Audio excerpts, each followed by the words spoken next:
Excellent. Hey, hello everybody. Hi. Make sure the mic's on. It is today. Yay, I did a thing. Thank you all for coming by today for another Mergedworlds Dungeons and Dragons story stream. Kind of feel this one's a little bit special today. There's going to be a lot of reading as we move into this new chapter or new campaign. It's a pretty huge one in the lives of our characters, and we'll have a major determination on the future of not just them, but the world as a whole. This is a lot of stuff. So you're going to get to hear a lot of reading today that I read to the characters during that time when we were going through it.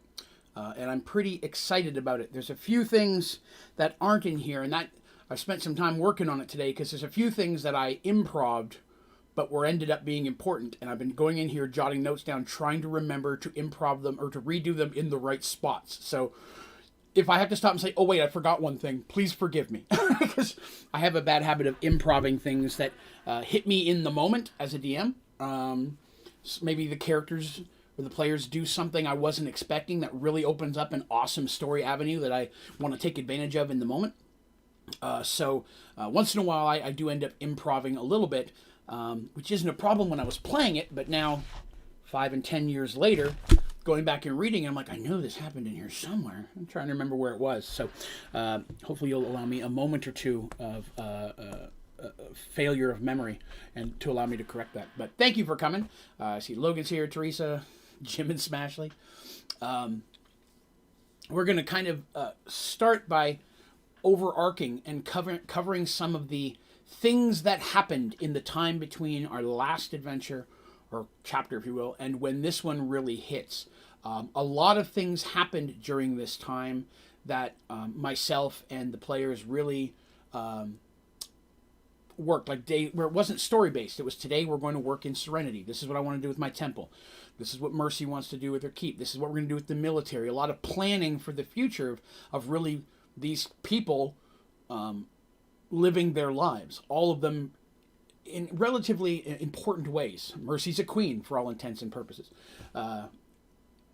Artemis is the head of a temple. Darsh owns islands and is now the head of a relatively pretty quickly up and coming successful merchant family. So they have things they have to deal with on a regular basis that aren't always out beating bad guys and fighting monsters. So as we've moved into this section of the story, there was a lot of time where I would just sit with the PCs and we would just sit and talk about what we wanted to be done and plan for the future and prep for other things. And some was just chances to role play characters.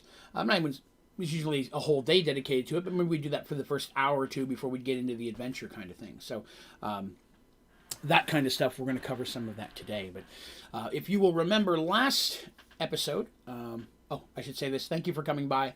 If you are watching or listening and you enjoy the story today, please remember to click the like button. If you're new here, be sure to subscribe. If you're listening to this on iTunes or Spotify, same there. If you wouldn't mind subscribing or giving a like or giving a review, I definitely would appreciate it. Trying to get this in the front of the eyes of as many people as possible. I'm proud of the story, and I'd like to share it with as many people as I can.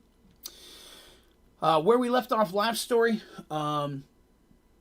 was kind of it was the whole dream sequence issue they were dealing with, where they had to go and fight the Emperor of Oromon in the dreams because he had the nightmare circlet and all that stuff was going on.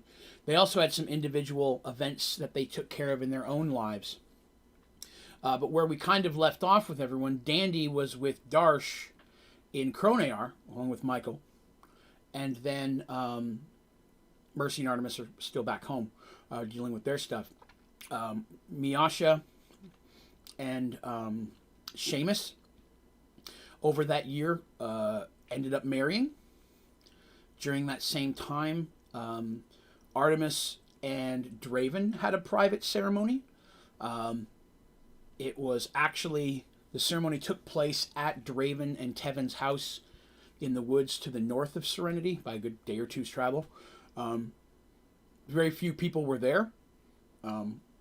So, Dandy and Darsh were not able to be there, but send good tidings, of course. Mercy and Ulrich were there. Tevin, of course, was there. Artemis preceded since she couldn't do it herself, Tevin actually did the vows. Ran the wedding. I did the marital thing. Miasha was there as well, and just Lucas, of course, and Seraph. The important people. But they had a little ceremony, and our young lady who played Artemis got to plan that out. I asked her, did she want a big thing at the temple, and she said no. It was just going to be a small private affair, but it was going to be well known. It was not a secret. It was well known that this had happened, and that her and Draven were technically married at this point, even though he still rarely shows up in the temple. Doesn't quite feel comfortable. People give weird looks, that kind of thing. Again, no one ever really judges Artemis for that. You're thinking a medieval type period. Oh, child out of wedlock. Nobody gives a damn. You know what I mean? She's an awesome person and a overwhelming spiritual leader and stuff. Who cares what she does in her private life? Kind of thing. People here just don't care. So I never made that a thing. It was never. I mean, people sometimes are just uncomfortable around Draven because of what Draven is. Not so much because he and Artemis have a kid and they weren't married. Nobody cared about that. They're like, this is just a weird looking dude. So that was what people gave weird looks at. I told you a little bit about the story about Frank, where Frank ended up saving some women and children of Willowwind, became a basic personal mascot of that town. He's highly beloved of that town now. Even though he doesn't come into town often, they frequently bring him food and clothes when it gets cold and supplies and stuff. He's kind of like the little brother of the town, even though he lives almost a day north. Mercy, technically, since there was no one up there claiming that land, she did go ahead and extend her borders to bring Frank's towers inside of it, making him part of Serenity. Frank, not understanding any of that, could care less, but the patrols and such now go a little bit higher so they can, check on him and things as well. It does stretch your men out a little bit more, coverage-wise, considering it's mostly empty up there, but it was something that was important for Mercy to do. For the player who played Mercy to do. So while this is going on, Darsh, of course, is still building his islands. He spends a lot of his time in Kronear itself, but the islands are getting a lot more focused during this time. Darsh is starting to build them up. It's becoming an actual hub where his ships are able to go to the Dwarven or Elven Kingdom, stop there. He has warehouses there now where a lot of goods are stored before they go on to other ports and such. And for other company merchants who want to go through those waters, it becomes a very good place to stop, because there's a couple inns there, there's some bars, there's some supplies, there's fishermen there, you need food and things. So it starts to become a bit more of a way station for ships making some long distance travel, especially between Kronear and Arduel, because Arduel being the on the border of the Elven, they're getting along better, but they're still not super homies at this point. Darsh is still the only one who openly trades with Santriel, the Elven Kingdom, and Corman in that region of the world. So, several events happen over the next little while they're prepping all these things. Mercy's wedding, of course, gets planned. It has to be a big affair, and they're doing that on purpose. Number one is a unity thing, making it a big event. It's going to be one of the first real holidays in Serenity. The first holiday in Serenity was basically Serenity Day, and that's the day where they had that first battle on the battlefield, a couple years in the past, several years in the past, before Mercy and Darsh snuck into Oromon and got into all that trouble. That first battle is where Serenity kind of became Serenity at that point. So Serenity Day that's kind of considered, even though the keep is there and they joined up together, that was considered where everybody really came together. That's Serenity Day. But the Mercy's wedding day, as well as her birthday, which she wasn't happy about, became national holidays as well. So the wedding was a big deal. So we had to plan a lot of stuff and different things going on. There's one very important improv spot that I'm staring at on my page, so I make sure I remember I cover this, because it's important. Again, there's going to be a lot of reading today. As I moved into this section of the adventure of the story, as this is, of course, we're getting much more recent in the section we're in now. We're getting pretty recent. We're actually, I could see the end, if you will, of the current story. Don't get me wrong, I have way more I'm going to tell after that I've never actually got to put on paper. But that I'm going to be writing as well. But the pre-played stuff, I could see the end in the distance. It's still a ways out. But I can finally see the end in the distance, which is pretty exciting considering this is episode 48. This has taken a lot longer than I thought it would. Mind you, that is not a complaint. This is awesome being able to share it with you guys in such detail. So, the wedding gets planned. It becomes a relatively big thing. Darsh is going to travel to Serenity for the wedding. He's also going to bring Lyra, his wife. Well, no, he doesn't bring Lyra. I apologize. If you remember, Lyra was pregnant. Let me find it here. Yes, so she was pregnant, so she's not able to go, which is kind of sad because Dandy got to meet her this time, but Mercy and Artemis have never got to meet Lyra. They've spoken probably to her through the little globe that they chat with, you know, I mean, it can be multiple people, you know, but they never got to meet her in person. But over this time period, Lyra gives birth to 2 children. She has twins, not identical twins, but the eldest is a son who is black-furred, and then they have a daughter who was born right after, who is a mixture of black and brown.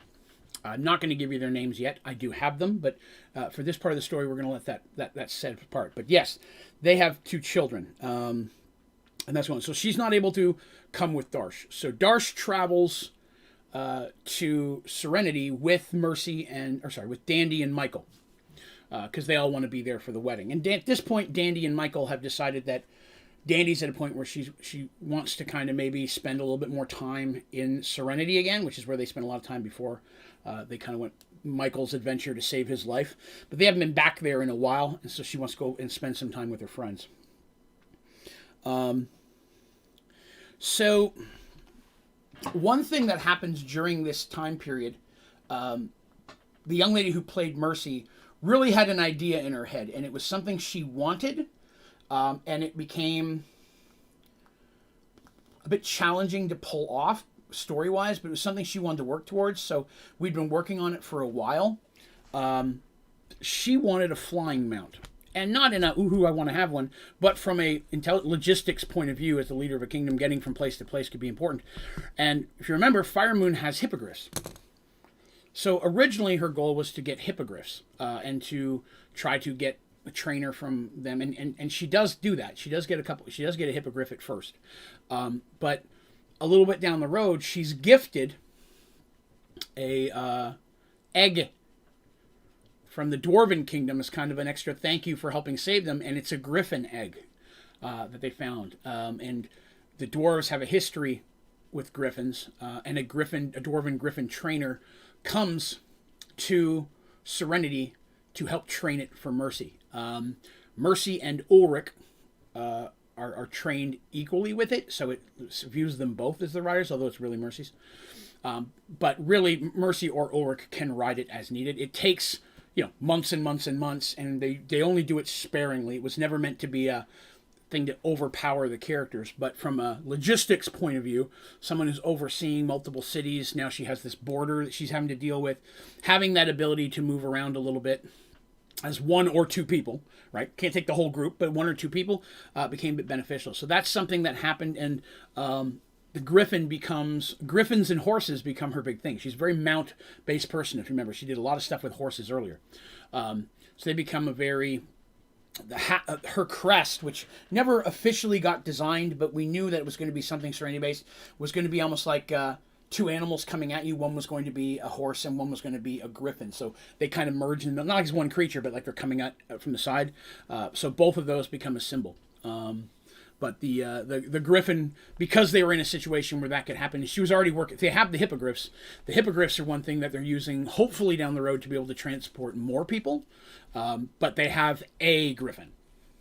They don't have multiple griffins. Not yet. Maybe down the road. But at this point, they have a griffin. Trying to see if there's anything else I missed here.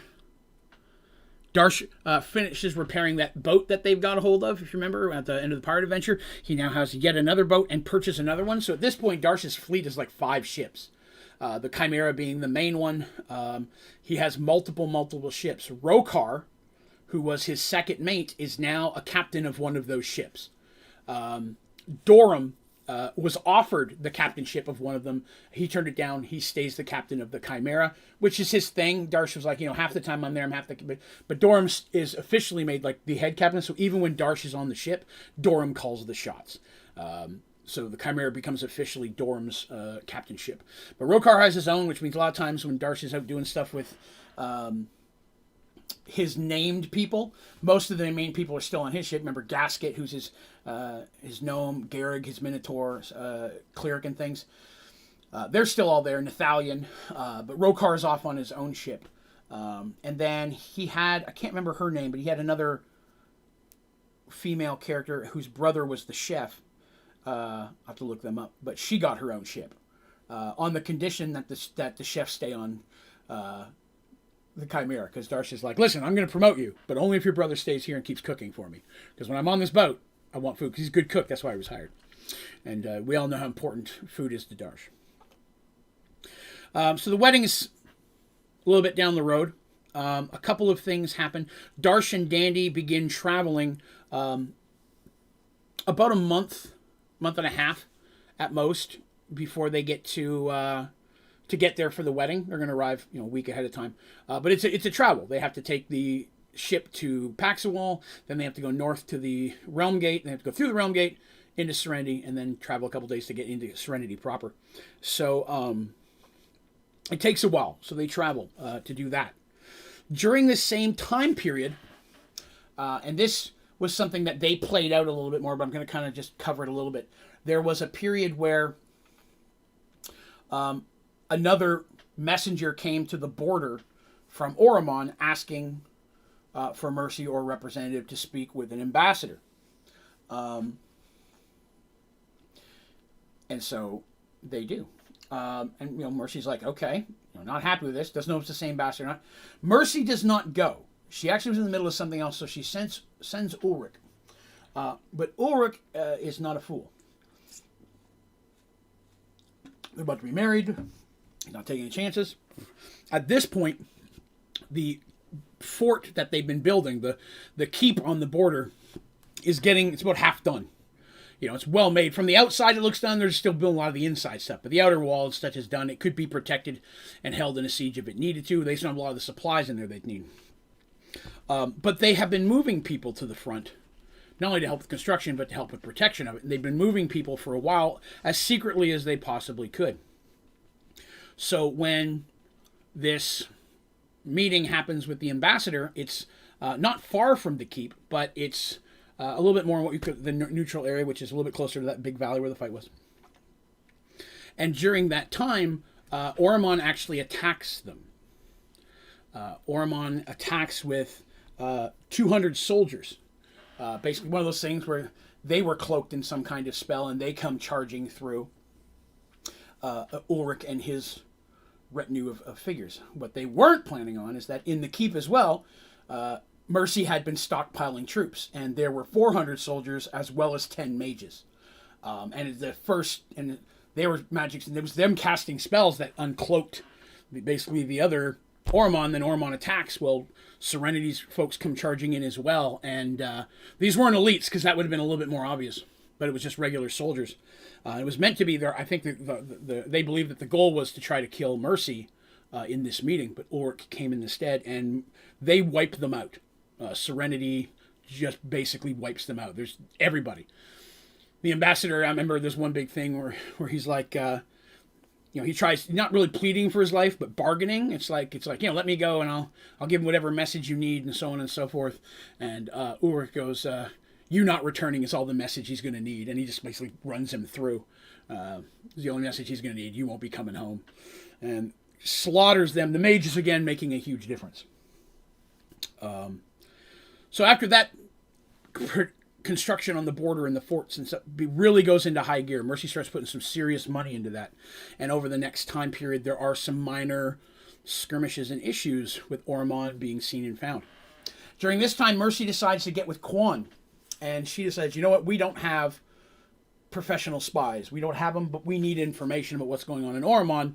I need you to take care of this. So he basically, she has all of her military formed in what she calls companies. There's like horse company and things like that, and so on and so forth.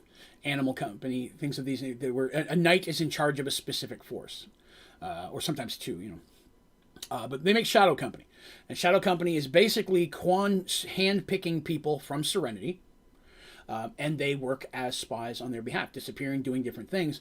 But no one knows who they are except Mercy and Quan and Ulrich. They live regular lives. No one, even their families, would know, kind of thing. Very, very sneaky stuff. But they want people who could disappear for weeks. A lot of times they're merchants or someone who might be traveling through towns where, if they're missing from this town for a few weeks, someone would just assume they're over there. They assume they're back in the other town, kind of thing. So it's easier for these people to go missing. And they go do their stuff. They do whatever they need, their mission, and then they return home. Quan also being gone a lot now in recons of that nature. Although everybody's returned home for the wedding. So one of the big surprises for the characters, because I'm like that, is Darsh and Dandy and Michael arrive at the Serenity a week or so before the wedding. And Serenity, you get there, it's all decked out. They're preparing. People have come in from all the different towns, are already prepped. The inns are mostly full. Luckily, these guys get to stay at the keep. But there's lots of people who've shown up for the wedding from all around. Even some people from other. There's some dwarf. Some of the dwarves are there. Cole, who was remember Cole was the spy kind of guy that, or the rogue / warrior that led them in that. Cole is now very high ranked in his clan. I mean, he basically, and his sidekick heroes, return that clan to them and help return the entire Dwarven Kingdom. So he's hailed as a national hero as well. And he is basically made the ambassador between Thorman and Serenity. The dwarves come across a gate key of their own. And he's the one entrusted with it. He's the one who travels through the portal to here and back. And Mercy is buying goods from them. I covered that a little bit. You'll cover this again in the future, but they're buying things like weapons, armor. They're getting things like metal, things from deep mining. Whereas at the same time, the dwarves are getting foodstuffs. They're rebuilding a kingdom. They're getting lumber, things that they don't really have access to in the mountains. So it's really good for both of them. But Cole's there for the wedding. Lots of folks show up. I'm going to cover a couple in a minute. Edwin. You may remember Edwin. Edwin was Tobias's apprentice. Edwin has come to live in Serenity at the tower. He's still relatively young as a mage. He's not a high rank, but he does live there, and he is one of the ones that goes into training to become a battle mage and becomes part of Mercy's forces at that point. He's trustworthy. They've hung with him before. I know I'm covering a lot here. I'm covering a lot of what happened in the year after the last adventure happened in this one. While they're building up their troops, they also, thanks to Shadow Company, you can see that Ormon's building up troops as well. And there was even an assassination attempt on Seth, who is the main knight who handles the border stuff. So things are starting to escalate a little bit around the border area. So when Dandy, Darsh, and Michael arrive at Serenity, Artemis and Mercy, and to be honest, all of them, because they didn't know I was going to say this, are surprised to find that when they arrive, by that point, Dandy is 2 months pregnant. It was not a planned situation. The young lady who played Dandy did not know I was going to throw that at her, because sometimes these things happen without planning. So she didn't quite realize that during the travel, things kicking in. By the time you get there, she realizes it. And that's something that I'm sure, I'll be honest, I don't know a whole lot about that. She probably knew earlier. Don't hit me on the timeline. I don't know how that works. But Dandy is 2 months pregnant by the time they arrive at Serenity. Mind you, it took a month and a half to get there. So obviously this happened while they were in Conair. The fort's building up, so on and so forth. So over that, they arrived, the wedding happens. And I don't have a story for the wedding. The wedding was something we did all off because it wasn't part of the adventure. It was just what we talked about. And the wedding was a big affair. People came in from all over the place, like I said. During that time, there was actually Sebastian Woodshade is an elven bard who's traveling through the area a couple of months before that. He is traveling the world. He also has a key to the Realm Gate, and he and his assistant, Nico Stubblefield, who is a halfling, and his scribe, are traveling the world documenting the stories of this new world and learning the legends of the worlds they came from. Because it's one of those things where, much like Zach and Twill are mapping the new world, he's mapping the lore of this new world. And that's his thing. So he stays, and he of course, one of the things, he was in Paxual, heard about Serenity and what's all happened in that time period, in the short period it's been a kingdom. And he's like, and here's what those guys have been involved with. He goes, well, here's some stories. So they book it up there, and they stay there for several months and agree to stay on for the wedding and perform at the wedding as well, in exchange for a lot of really detailed stories, which Dandy, of course, is ecstatic to have the opportunity. And it's one of those few times where two people are sitting there in just awe and attention of every note that she gives, So she loves that. But he does offer to stay. They offer to pay him, but he goes, he works in trade. You can tell me your story, and I will tell songs and stories at your event. So the wedding was a big deal, huge celebration. And bear with me because I'm going to step into what was an improv moment that I don't have written down. But the wedding happens, huge event. Artemis is the one who, of course, is marrying them. Dandy steps in as the maid of honor. And next to Ulrich, literally is all the knights. But Darsh is up there with Mercy. It's like, people are like, oh, what's this huge mentor doing on the ladies' side? Darsh's like, I don't give a damn. Hell yeah, I'm gonna stand there. So it's Mercy, little Dandy, huge Darsh, right? You just picture that. And he's like, yeah, I'm on this side. All the knights are on this side. It's about even in a fight. So that was an exciting little kind of moment. And we got to go through it. They had little vows. I apologize, I don't have those. That's things they wrote and I never got a copy of. But the wedding happens, and basically it's for a whole week, Serenity celebrates.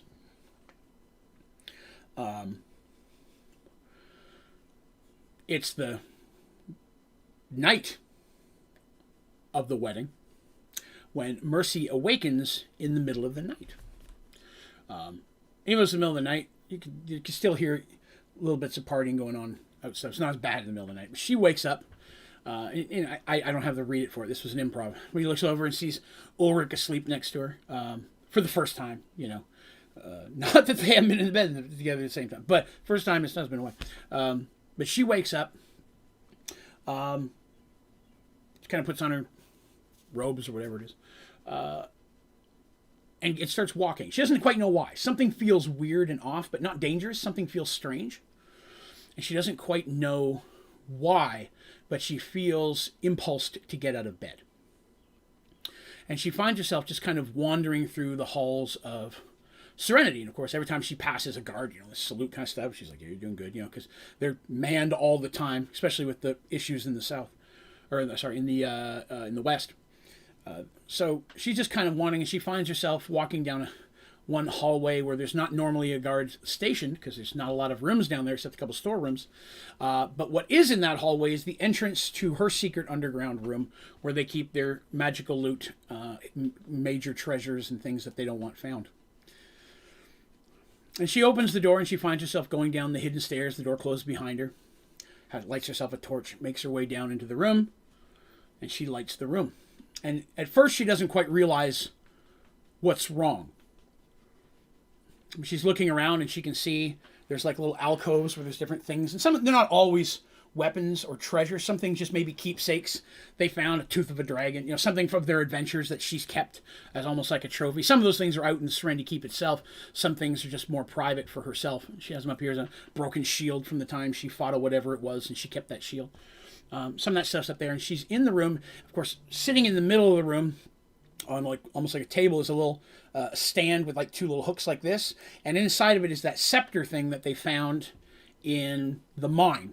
She keeps it hidden here, so, and it's just sitting there not doing anything. That has nothing to do with why we're here, but it is kept in this room to give you an example of its purpose. And there'll be like some chests with some serious loot in it, like jewels and gems and jewelry, things of serious value that aren't really traded commodity, but emergency funds. Keep that stuff there. Maybe some of her extra magical weapons and magical items that she can't just leave sitting out all the time, but that she'd gather up if it was time to go on an adventure. And she's in the room, and something's off, and she takes her a moment to realize what it is. And first she blames herself maybe for being tired, but she finally looks on one of the walls, where one of the walls, usually there was a shield hanging. The shield is not there. It's actually on the ground, almost like it fell off. And in its place stands a mirror. And the mirror is probably about 7 feet tall. It's wide enough. It almost looks like a door, but it's a very, very high quality. The metal around it looks to be like the highest quality silver. It's an overwhelmingly good quality mirror, the type of mirror that we would have here today. Why is that different? In a medieval society, mirrors aren't easy to get a hold of. It's usually reflective metal. For poorer folks, and then for wealthier, they may have glass and stuff, but it's almost always slightly distorted. What you see in movies a lot of times, the old medieval did not have high quality mirrors, but in this one, it's immaculate, perfect reflection. And she sees herself. She goes up to it and she looks at it and she sees herself in it. And as she looks at herself, she sees the figure behind her. And she turns around slowly, unhappy to see the person standing there. And he says, "Greetings, Lady Mercy." Oh, perfect timing. Thank you, Chris. Give that a second. Maybe another one. Yep. 1 second. Is that it? Okay. "Greetings, Lady Mercy, Queen of Serenity." And she looks and goes, and he's like, "Greetings, Zoltan." Now, this is the first time they've seen Zoltan since they left the source where Omniana first popped out many years previous. And he's not happy to see him. He's always the bearer of trouble. And, there's a little bit of basic conversation. He goes, kind of more of it's like, in a short period of time, you've built quite a kingdom here. You and your friends have achieved a lot on this new world in such a very small period of time. It's to be commended. Know that, of course, we are always watching, and we're very pleased with what all you've been doing and the efforts you've made in this new world. And she's like, "Why?" Kind of short with him. She's like, "Why are you here? What do you want? Why now? What is this?" He kind of breezes over the mirror. Doesn't really mention it. Doesn't talk much about it. But he looks at her and he goes, "Events are now beginning to unfold. The world that we are in is here." I can't remember exactly what, but it's like, it exists for a reason. Everything has a cause and effect. It is a world of perfectly ordered chaos, but it has yet to be fully defined. And now things are about to begin that are going to have great effects and determine the future of this new world. And she's like, "Why now? What has changed?" In her mind, she's thinking Oromon, right? She's like, "Oh, what's going on here?"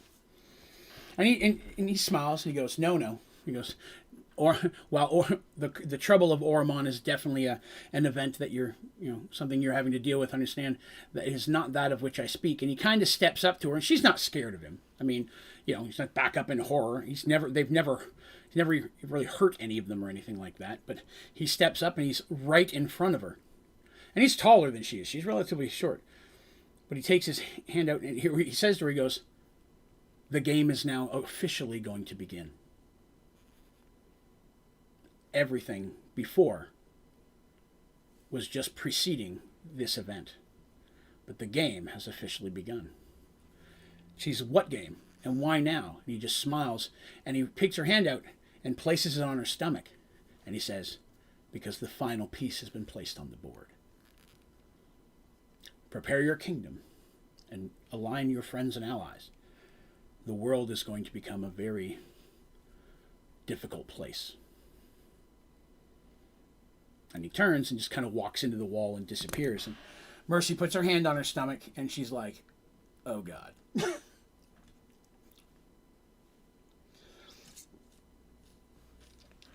So, big steps. That was the improv moment. I thought of it after I had it all written, that was the time it was going to happen. And of course, Mercy brings Artemis, and Ulrich, of course. Uldraven. Sneaks them all down here at one point, shows them this mirror kind of thing, and tells what happened, and they're like, oh, Christ, the gods are involved again. Like, really? We don't need that. We've got enough stuff going on in our own lives with our own problems, fighting werepanthers and pirates and Oromon. Like, come on now. Like, do we really need the gods again? Why do we keep getting pulled into this? And Mercy asks Artemis to cast a spell, which she does, and does verify, in fact, that yes, she is pregnant. So at this point, Artemis has Seraph. Darsh has 2 children that were just born, and both Dandy and Mercy are pregnant. Intriguing. Well, at the end of the celebration after the wedding, Darsh returns home. He can't stay long. He's still got a lot of business to take care of, and he's got to get back. And he's got 2 kids of his own that have only been recently in the world he'd like to spend some time with.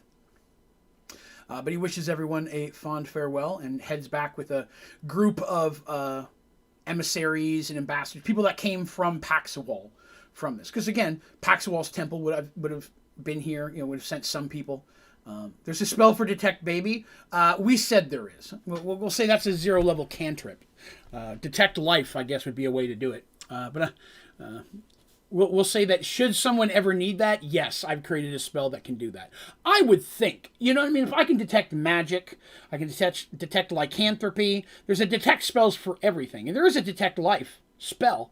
So I always said that was a version of the Detect Life spell. That very often a healer or someone would use that. And that's a spell that anyone could have. Good or evil, right? Detect Life? Why not? An evil person who's undead might want a Detect Life spell.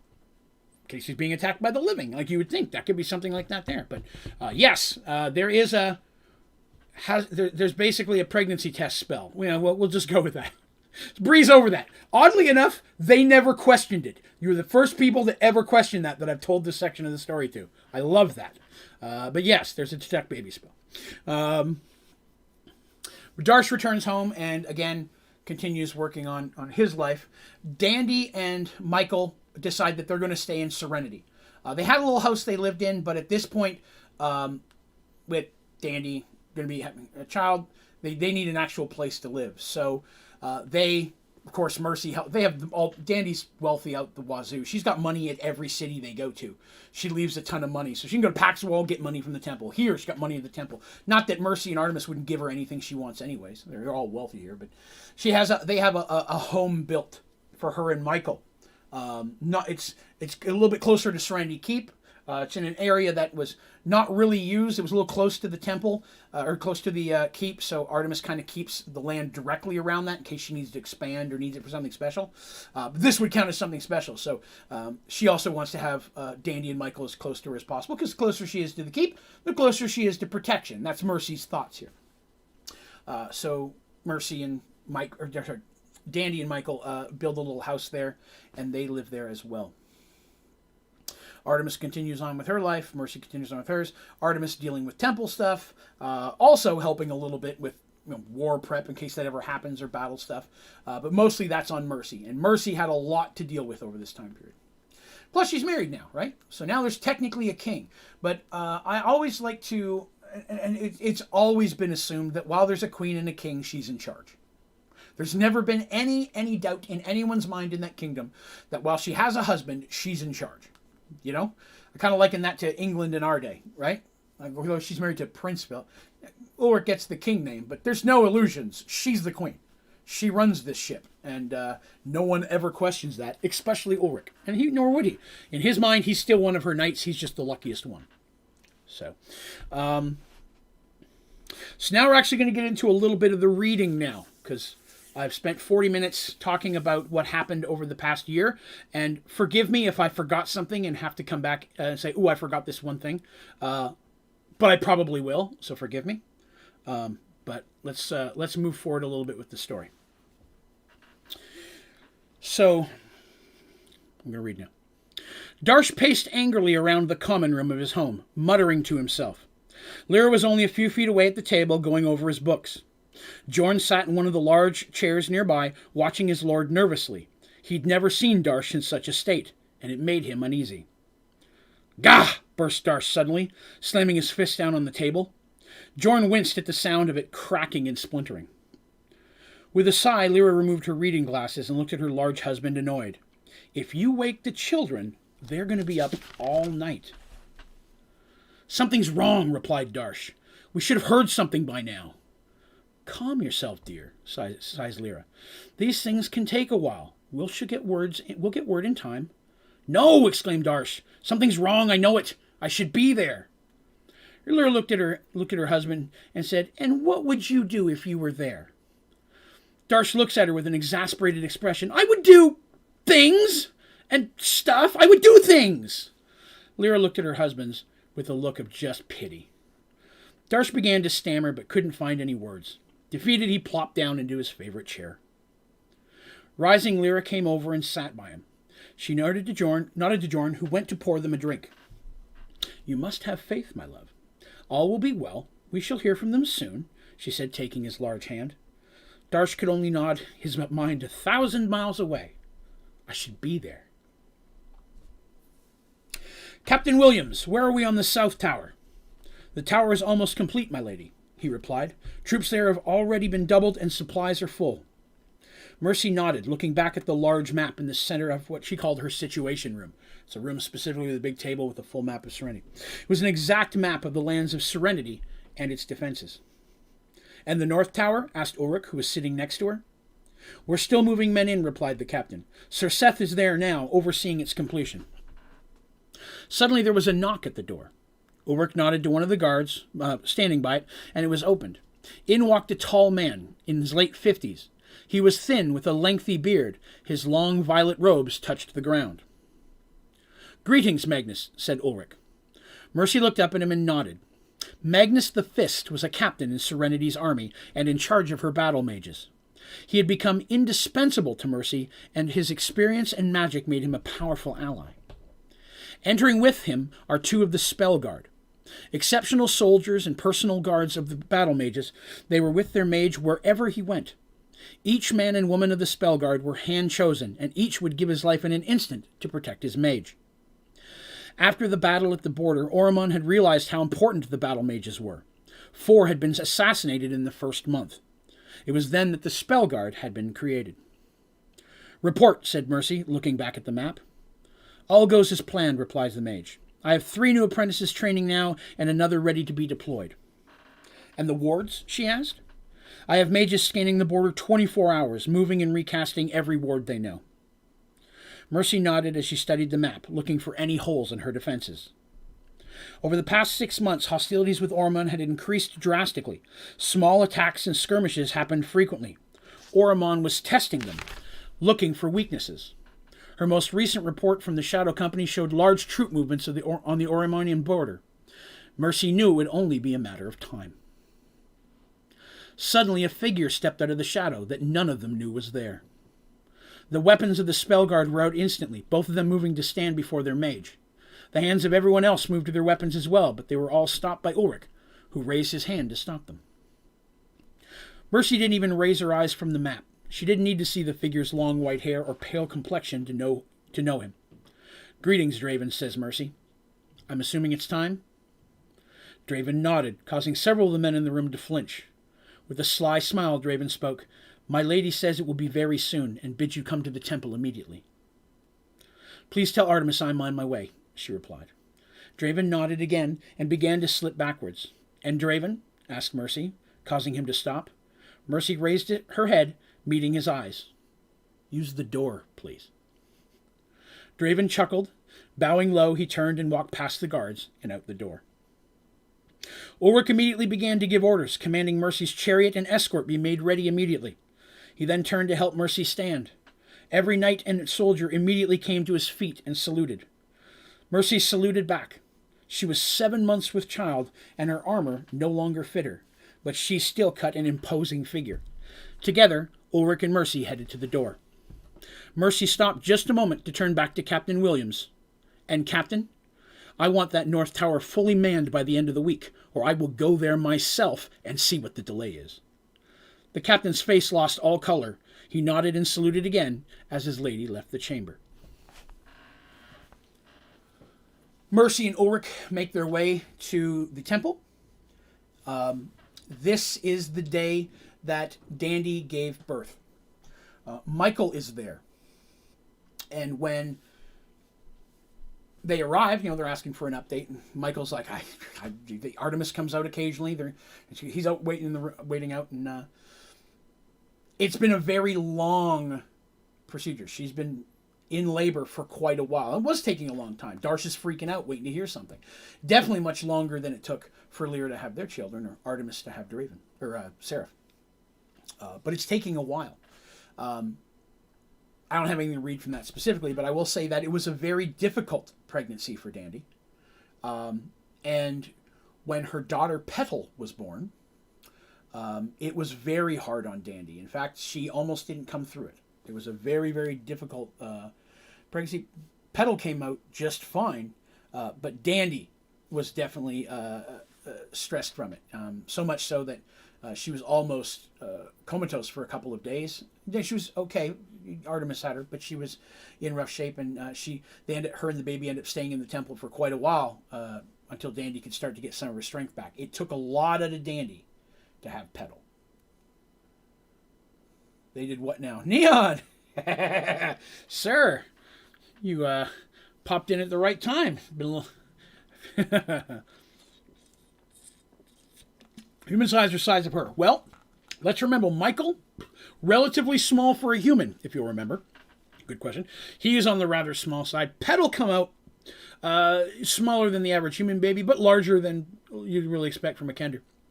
She is, after all, half Kender at this point. I don't think we ever discussed measurements, but that, whether it was the fact that the Petal was a half Kender or something else, they never really figured out. They just know that, sometimes that happens. It can be really stressful on someone to give birth. So, d&d and Petal both came out of it fine, but it did take a lot out of d&d for a little while. But in the long run, Petal was born, and everybody was okay. Darsh was excited to hear about that. This is technically it was Sarah first, then Darsh's kids. Now we have Petal. But it was a cause of celebration for her and her friends. And Petal is a cute little half Kender girl. And d&d, because remember, d&d's Dandelion. She thought it would be cute to name her Petal. That's the running gag. But it was kind of funny. But that went well. And then after a couple weeks, finally they were able to move back into their home. And then things go relatively smoothly for a couple more months. Things are still, dealing with security and moving things and strategy and all that stuff. But 2 more months go by, and then I have more things to read. The lands of Serenity are in an uproar. The streets of every town were filled with yelling and screaming people. Magical explosions could be seen in the sky, and everything was in turmoil.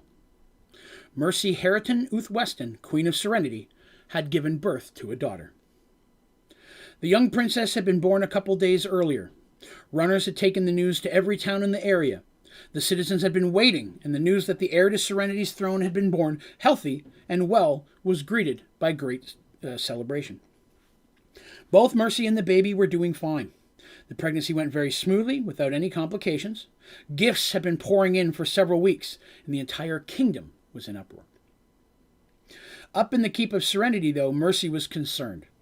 Reports from the Oromanian front were troubling. There was no doubt now Oromon was planning an attack. When, she did not know, but eventually it would come. Security at the Keep and the temple had been drastically increased. After the assassination attempt on Mercy's life several weeks earlier, Ulrich and Lucas were taking no chances. Mercy never went anywhere without any escort. Either Flynn, Seamus, or Ulrich stood watch over the baby at all times. Draven and Tevin had moved into the temple full-time as well. Draven stayed in Artemis's quarters unless she left the temple. At those times he was never seen, but always near her. Michael spent all of his time in Serenity. Dandy was feeling much better, but she was still a little weak at times. Petal was doing incredibly well. She was strong and healthy, though rather quiet for a baby, especially a Kender baby. Now, the comment I made there, I'm going to interlude on myself, where I say Michael had been spending all his time in Serenity.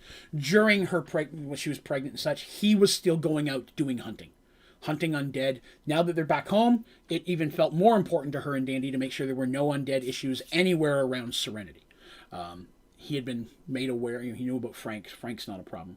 Cracks open and start, holy crap, they had had babies. Yes, Neon, yes, they did. Everybody's got some kids. But Michael, after Petal was born, Michael stayed. He didn't go out anymore for a while. He wanted to make sure he was there to assist Dandy. Because Dandy, again, being a little tired and weak from the whole thing, hers was much harder than Mercy's was. Spend time there. Mercy had ordered several armed guard around Dandy's homes at all time.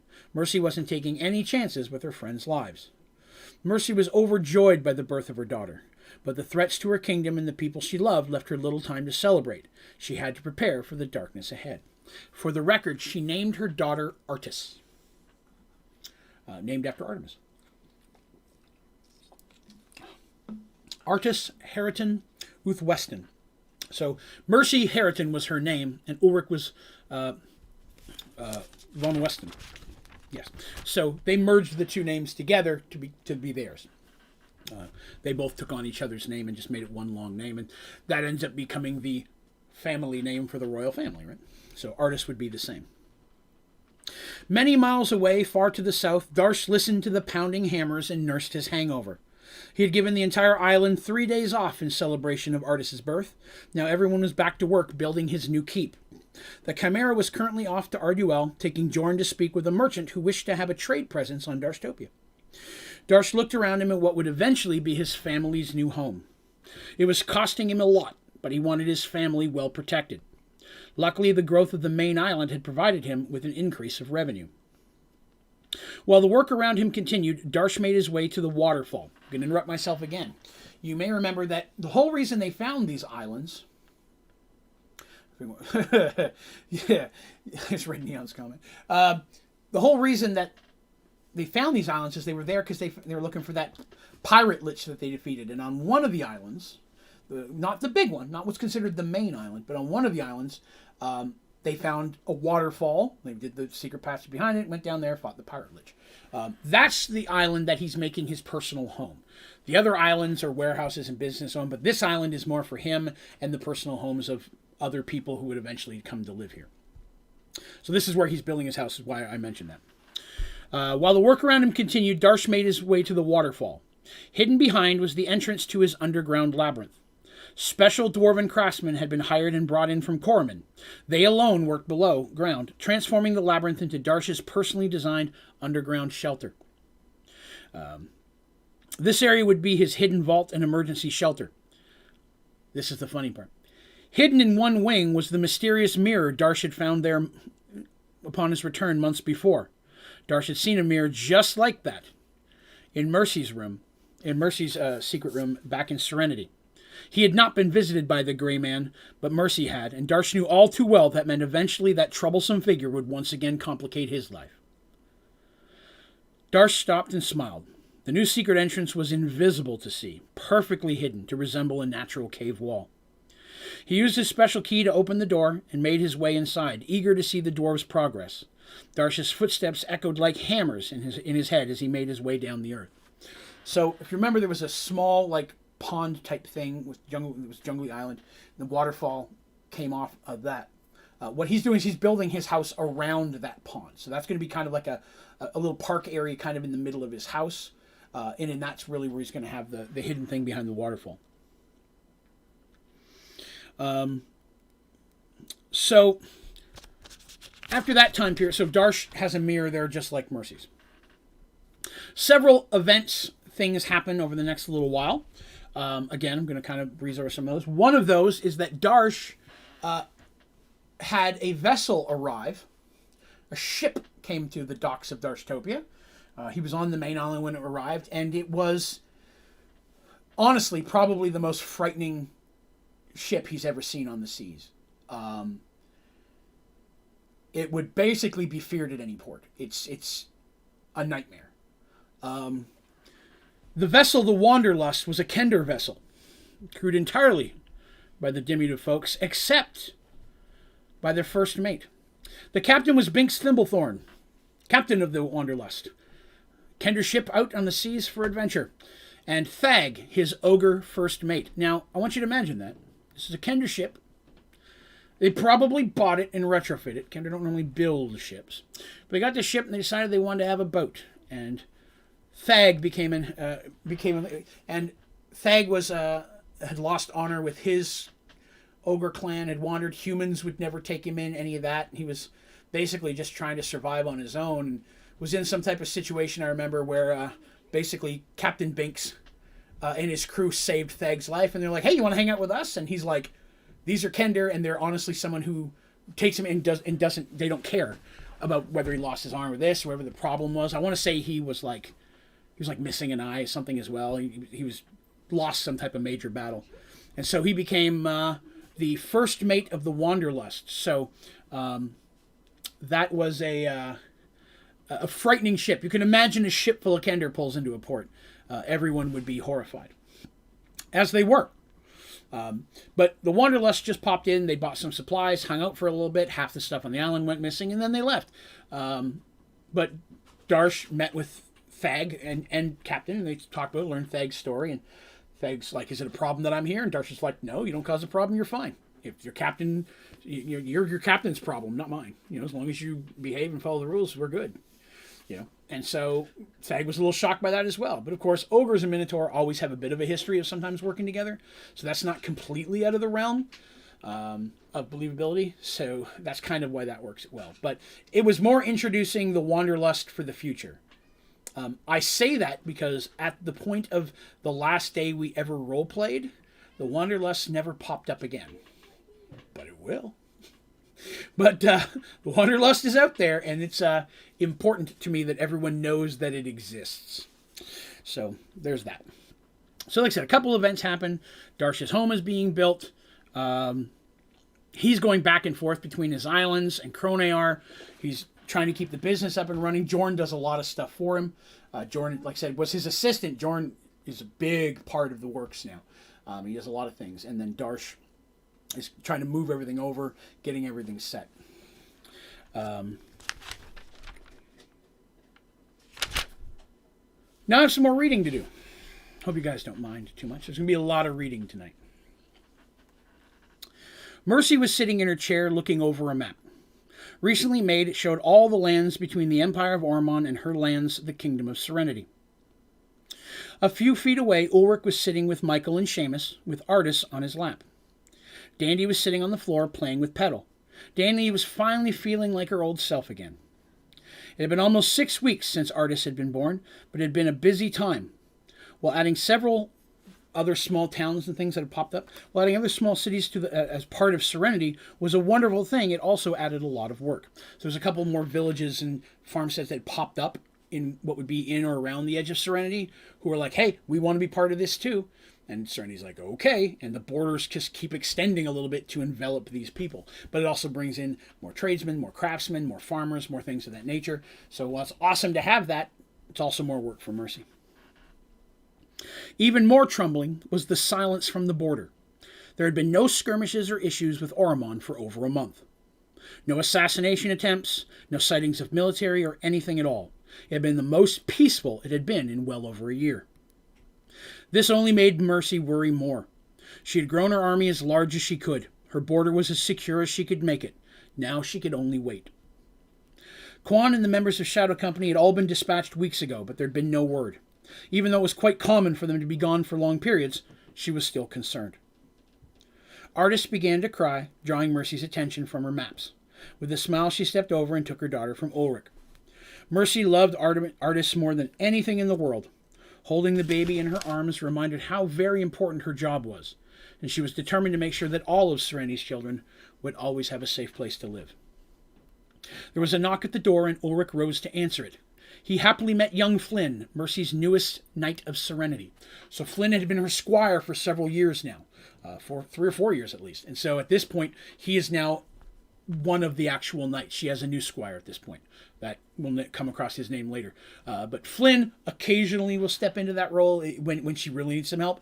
But he's actually a full knight at this point. He's been training under Mercy and training with all of them. He's probably one of the best cross-trained warriors in the entire area, because he's trained under every one of them in different things. He's really good at a lot of stuff. And he's overwhelmingly loyal to Mercy. One more. Okay, she'll come back later. Okay. Let's see. My lady, Flynn said, saluting Mercy, the Dwarven delegation has arrived. A smile came to everyone, knowing their friend Cole had arrived. Cole was the ambassador from the Dwarven kingdom of Corman. He was also their friend. He had helped them several years earlier on one of their many, many adventures. Thank you, Flynn, said Mercy. Please see that they are fed and made comfortable. Advise them we shall be there shortly. With a bow, he excused himself. Both Dandy and Mercy were excited to introduce their daughters to their friend. Gathering up their children, they began to make their way to the common room. Artemis sat and watched Draven, Tevin, and Seraph go through their morning exercises. She smiled as all 3 of them went through their routine in perfect unison. Draven had begun Seraph's training several months ago, and the young boy had taken to it immediately. It was obvious he loved having something to share with his father, and he excelled at it, clearly trying to make Draven proud. I mentioned that Tevin has been with Draven now for a couple decades, right, on the original world. So Draven would have been teaching him how to fight as well. He was just, he was like 12, 13 when him and Draven walked into the other world. Had very basic training as one of the tribals, so Draven made it his thing to train him as well. So Tevin is pretty, for a healing cleric, Tevin's got some pretty melee abilities. He's not huge with weapons, and his spells are still pretty powerful as high ranked as he is. But in a fist fight, Tevin would take out most any other cleric, except for maybe a cleric of war. Tevin's got some skills. Artemis had been concerned at first that he was too young. Elven children mature slower than human children, and she didn't want him to grow up too quickly. Draven had convinced her, though.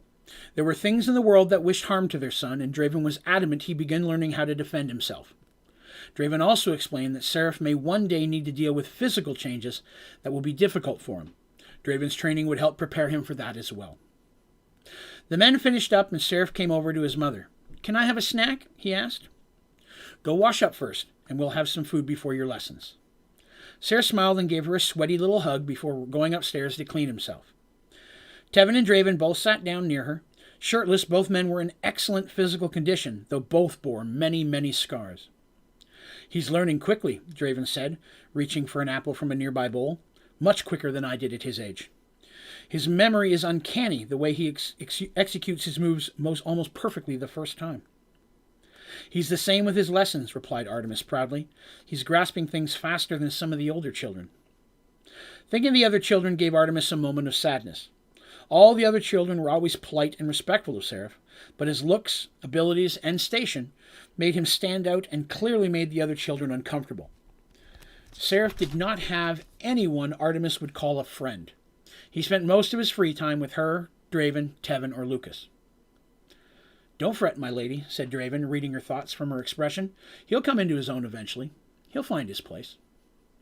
Artemis was smiled and was suddenly caught by surprise as Seraph's head popped up next to her, causing her to make a little peep. Seraph laughed, enjoying the little game. The boy could move almost silently when he wanted to, and took great delight in startling his mother.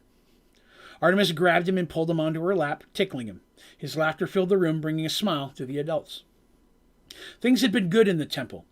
Even with the threat of Oromon at their door, the Lands of Serenity was prospering. The temple continued to flourish as well as did its influence. Artemis was revered by the Cityans as their spiritual leader. Her clerics were welcome in any home. All the things Artemis had ever dreamed of were hers. Plus there were her friends. Each was healthy and well, with growing families of their own. Each was successful and happy. All in all, Artemis's life was wonderful. She was always incredibly busy, but she loved every moment of it. Looking around her at her loved ones and holding her son in her arms, Artemis' heart filled with happiness and pride. Things just couldn't be better, she thought. I'll take a sip of my drink before I keep going. How old is Seraph at this point? I want to say, by the storyline, this puts Seraph at 5. I want to say by this point. He's like 5, because he was like a good 4 or 5 years older than Artis was, because Artis is the youngest of all of them. Her and Petal, of course, were only born 2 months apart. But Darsh's son and daughter were born almost a year before Petal was. So they're a little bit closer to Seraph. But Seraph has got almost 4 to 5 years on most of the kids at this point. Because there's a lot of time. You think about that. They did the whole dream fights. They've done the whole Save Michael thing, which they were traveling for all that time. There's a lot of stuff has gone on between now and then. And there's almost always a half year to a year between every adventure. They're all aging. At this point, all the characters are in their they're right at late 20s, early 30s, where they were like late teens, early 20s, except for Artemis, who's like in the hundreds. I couldn't tell you exactly where hers is. But for all the people who age like a normal person, they're all in their late 20s, early 30s at this point. I want to say that of all of them, Michael's technically the oldest. Michael had a few years on Dandy. I think he's like 5 years older than Dandy. And I think he has 1 year on Darsh, who was the oldest. Not counting Artemis. Artemis, that's a whole nother thing. Not counting Artemis. Of the regular people, Darsh was the oldest of everyone else.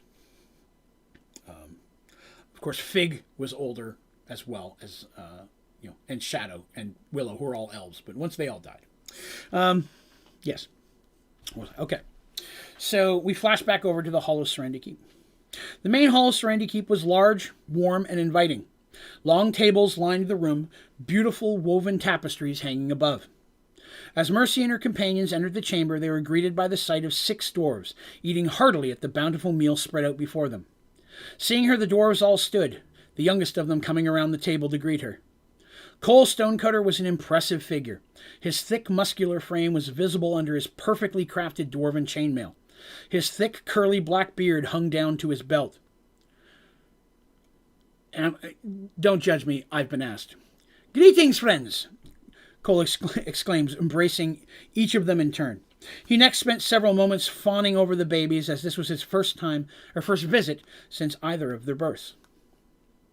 "Ah, such beautiful lasses," he said, smiling. "Surely they'll be as big a heartbreakers as their mothers one day, eh? Eh?" This last part was accentuated by shoving his elbow into Ulrich's stomach, knocking the wind from him. Like he's just, like a dwarven, doesn't even think about it. Ulrich just loses his wind. I was asked to do Scottish occasionally. That's your Scottish for the day. Everyone sat down and the meal was continued.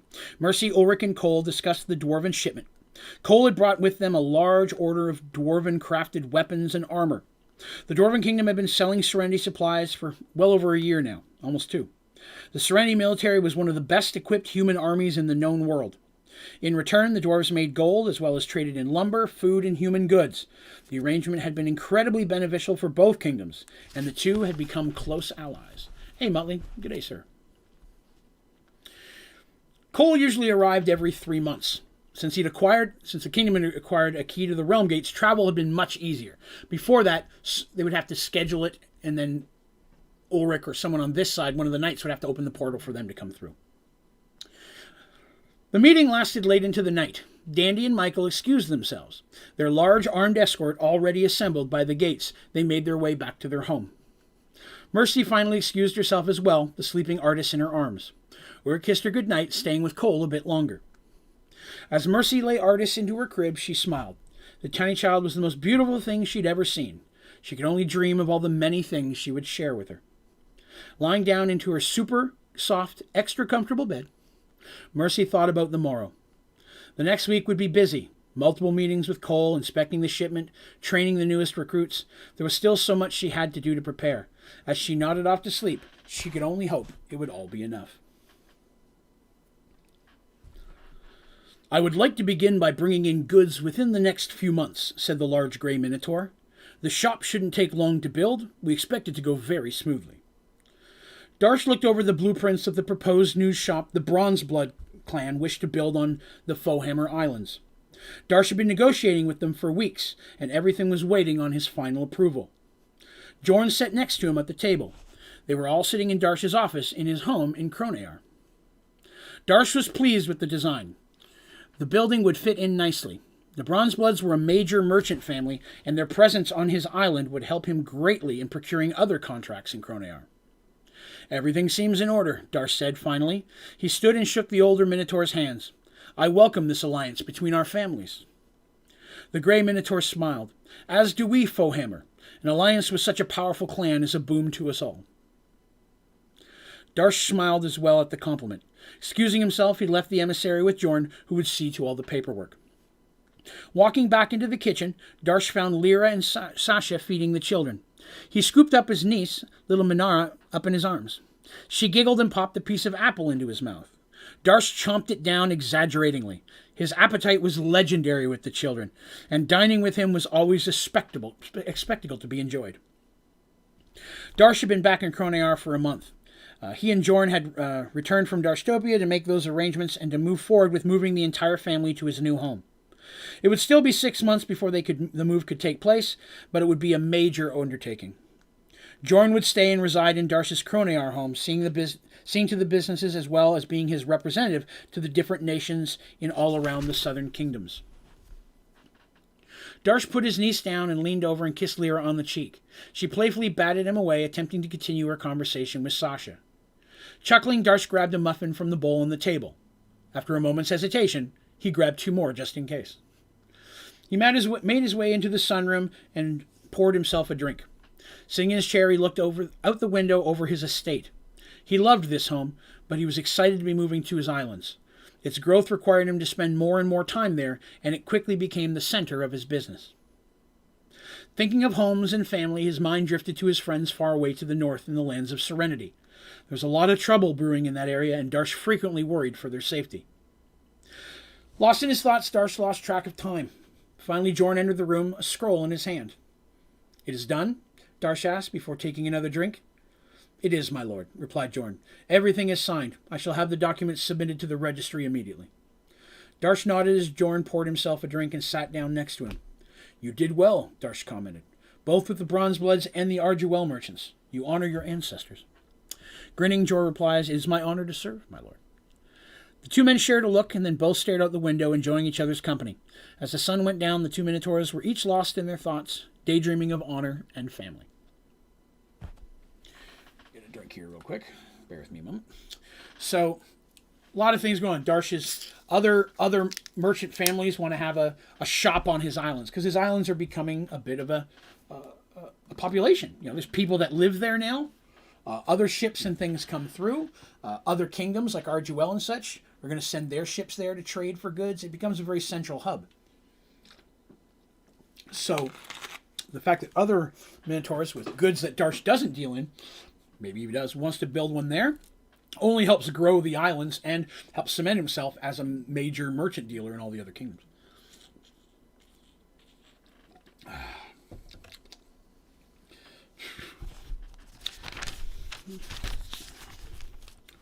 right, give me just a second.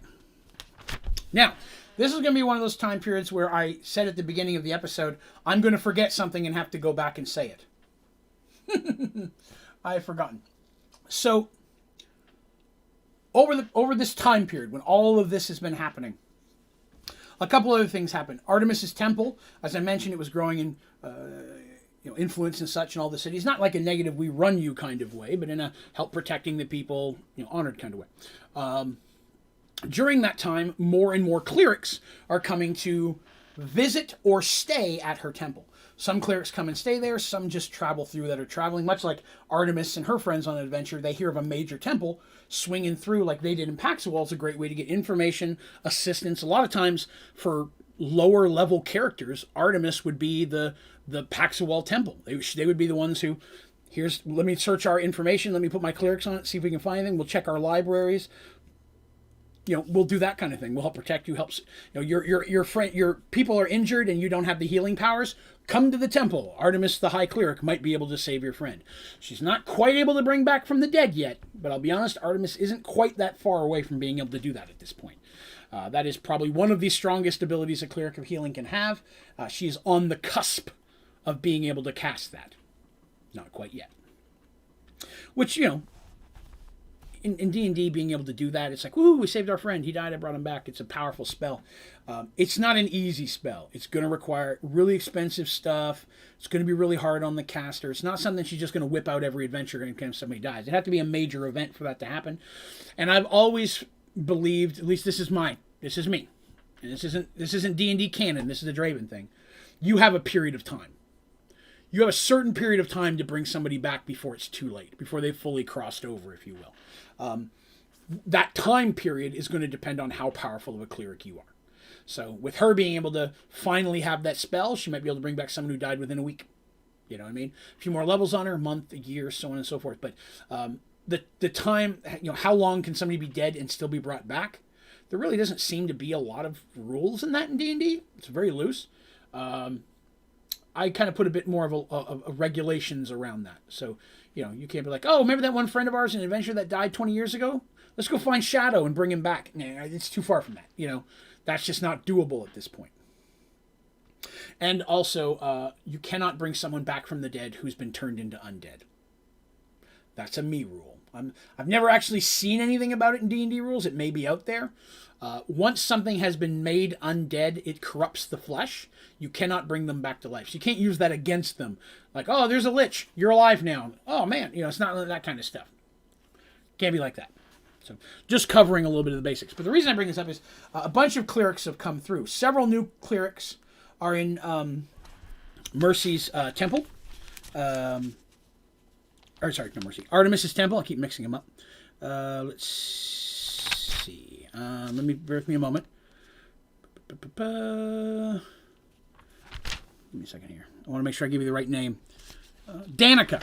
So I may have mentioned her in the past. I can't remember. Danica is a cleric of the light who has kind of stepped up to become next to Miasha, who is kind of the second in command of the temple. Kelvin, the cleric of and Danica have kind of stepped up and become rank 3. Kelvin, even though Miasha still worries about him, he's proven himself time and time again. And while Kelvin may disappear for weeks or months in the end, he keeps coming back. This is his house. This is where he lives. And he has a major effect. There's a big lush garden around the temple. He tends to that, as do the clerics under him. And it's one of those things where, a human or an elven cleric shows up of his type of cleric, of his god. And they're like, this Kender's in charge? And like 15 minutes they're in, they're like, this dude knows way more than we do. Like, even like elven clerics who've been alive several hundred years, Kelvin is one of the more powerful clerics of that deity. So he does not fail to impress or annoy, because he's still a Kender. I want to stress that. He's still annoying. But he's hanging out there. Danica's there. And during this time, another cleric came through. Which one was it? Give me just a minute. This one's important. I apologize. I didn't write this down. Bear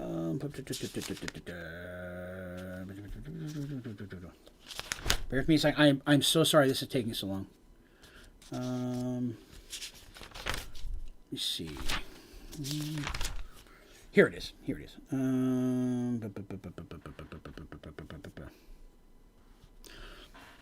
Aliana. That's her name. So Aliana arrives. Aliana is one of the first clerics to come through this area that is just hands down more powerful than Artemis. Like, just dwarfs her in abilities. And she's human. And she is a cleric of the goddess of time. And with her are 2 elven Templars that don't ever talk. Ever. And they don't ever leave her side. They're definitely dressed identically, and they are lethal. Like, they are her protection, and she's out traveling the world. Her own power is itself impressive. All she needs, these 2 Templars. She doesn't need 10 or 15. These 2 are the equivalent. And these 2 go with her everywhere. And she shows up a couple months before that. She shows up right before Petal's birth. And she's kind of hanging out around there. And she of course, someone of that level, Artemis is like, yes, please, for the love of God, stay here as long as you'd like, giving rooms to her and her Templars. And she doesn't really mingle with people much, though she will get and speak with Artemis occasionally. She hasn't told anything to Artemis about why she's in this area, but it seems like she's looking for something. It's the feel that Artemis gets from this, because when she and her dudes will disappear leave the temple for a couple of days. Artemis isn't having her followed. Why would she? No reason not to. But she'll leave, come back, and then she'll ask questions about the area. She'll ask about another town. Then they'll leave and go to that town. Artemis gets the feeling that she's looking for something. But she's too polite to ask what, and the cleric doesn't seem to want to tell her. You remember that time is a neutral god. Not necessarily good or evil. Time is neutral. So all these things go on. I wanted to take that step back and make sure I covered that. So let me see. Went to bed. Suddenly, there was a large knocking at Mercy's chamber door. Loud knocking. Instantly, both Mercy and Ulrich were on their feet, weapons in hand. Artis began to cry as Mercy made her way to the door. Ulrich immediately goes to stand, blocking the baby. Cautiously, she opened it, but then threw it open quickly at the sight of Flynn standing there, covered in blood. "What has happened?" she demanded, beginning to check him for wounds. Like, you can imagine that. Like, where you hurt? Kind of thing. Pushing her gently back and holding her hands, he says, "It's not me, my lady. You must come quickly. It's Sir Quan." Mercy was out the door in an instant, running down the halls as fast as possible. Racing down the stairs, she burst through the doors to the common room before the guard standing there could even move to open it. Understandable, she's just in her nightclothes, no slippers. She's just running through. She don't care. There, lying on the floor of the common room, was Quan. Kneeling next to him was Draven. As Mercy ran to them, she could see they were both covered in blood. Mercy immediately started checking Quan for injuries and was horrified to find he was covered in them. "I found him several miles outside the city," Draven said gravely. "I was attracted to his scent. From the look of it, he must have crawled at least the last couple of miles. I wanted to take him to the temple,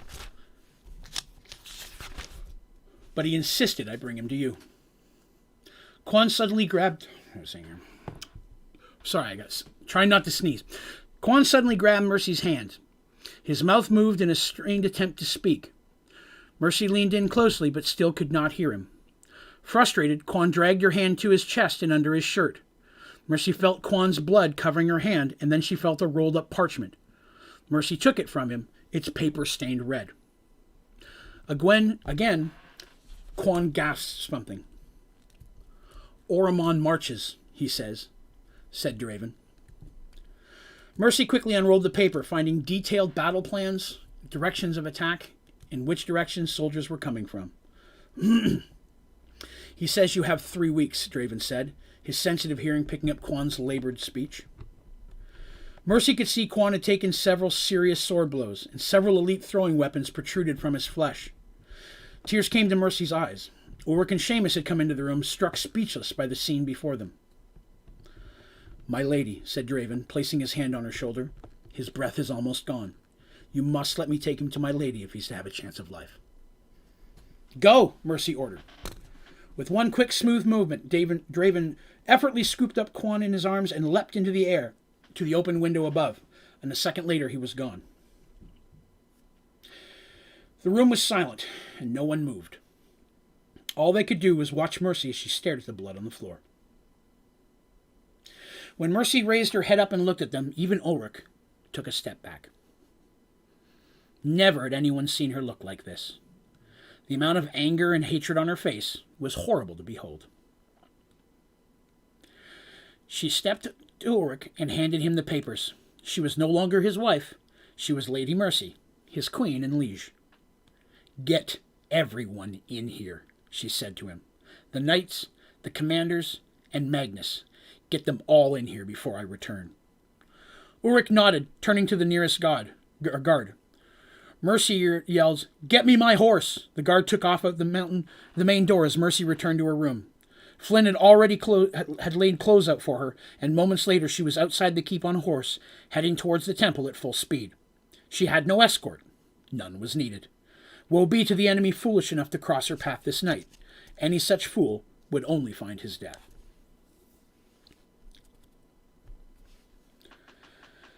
Darsh lay in his bed next to his wife. To any observer, he would appear fast asleep, but this was far from the truth. He'd been awake for several moments, ever since he had first come aware of the person in the room with them. He lay there waiting, preparing himself. "Darsh," said the figure at the end of the bed. Before the word had even finished being spoken, Darsh had grabbed and thrown the hand axe kept beneath his bed. Had the figure been a normal man, his head would have been cleaved in two. Zoltan, though, was not a mortal man. He was a god, servant of the gods of chaos and order, and he was also an eternal pain in Darsh's backside. Zoltan looked at the axe sticking out of the wall behind him and then turned back to Darsh. "It is I, Zoltan," he said. "I know," said Darsh, sitting up. "I've known since you popped in." Lyra looked at the human, completely confused. You can imagine Lyra like, "What the hell?" But they're just talking. "Then why throw the weapon?" asked Zoltan, intrigued. "Because," replied Darsh, rubbing his temples, "you irritate me." "What do you want, Grey Man?" "Your friends' lives are in danger," replied Zoltan flatly. Darsh looked up quickly. "Oromon," he growled. "Yes," said Zoltan. "Oromon marches to the lands of Serenity, and they will meet there in 3 weeks' time." Darsh looked at his beautiful wife. She was with child again, and the thought of leaving her broke his heart. Lyra smiled at him. She was the wife of a great warrior, and she was proud of his big heart as well. "I will send Jorn to ready your ship," she said. Darsh was once again reminded of her strength of will and why he loved her. She understood him better than anyone. "No," said Zoltan, interrupting their exchange. "You would never make it in time. But I can get you there. Gather those who would accompany you and make your way to Darshtopia. I shall open my mirror for you, allowing you to use it as a portal directly to its twin in Serenity." Darsh nodded, his thoughts filled with all that needed completion before he left. His thoughts were interrupted by a nagging question. "Why do you help us?" he asked Zoltan. "Why do you involve yourself in this struggle?" Zoltan's face was very serious. "Events are unfolding that will forever affect this new world. The game has begun, and you and your friends have an important part to play. I shall meet you at the mirror. Make haste." And with that he faded away, disappearing before their eyes. Turning back to Lyra, Darsh began to apologize, but Lyra quickly interrupted him. "You need not say it. I know your heart. Come, there is much to do." Darsh embraced her, then the two dressed and left their chamber. Darsh had to get things in order quickly.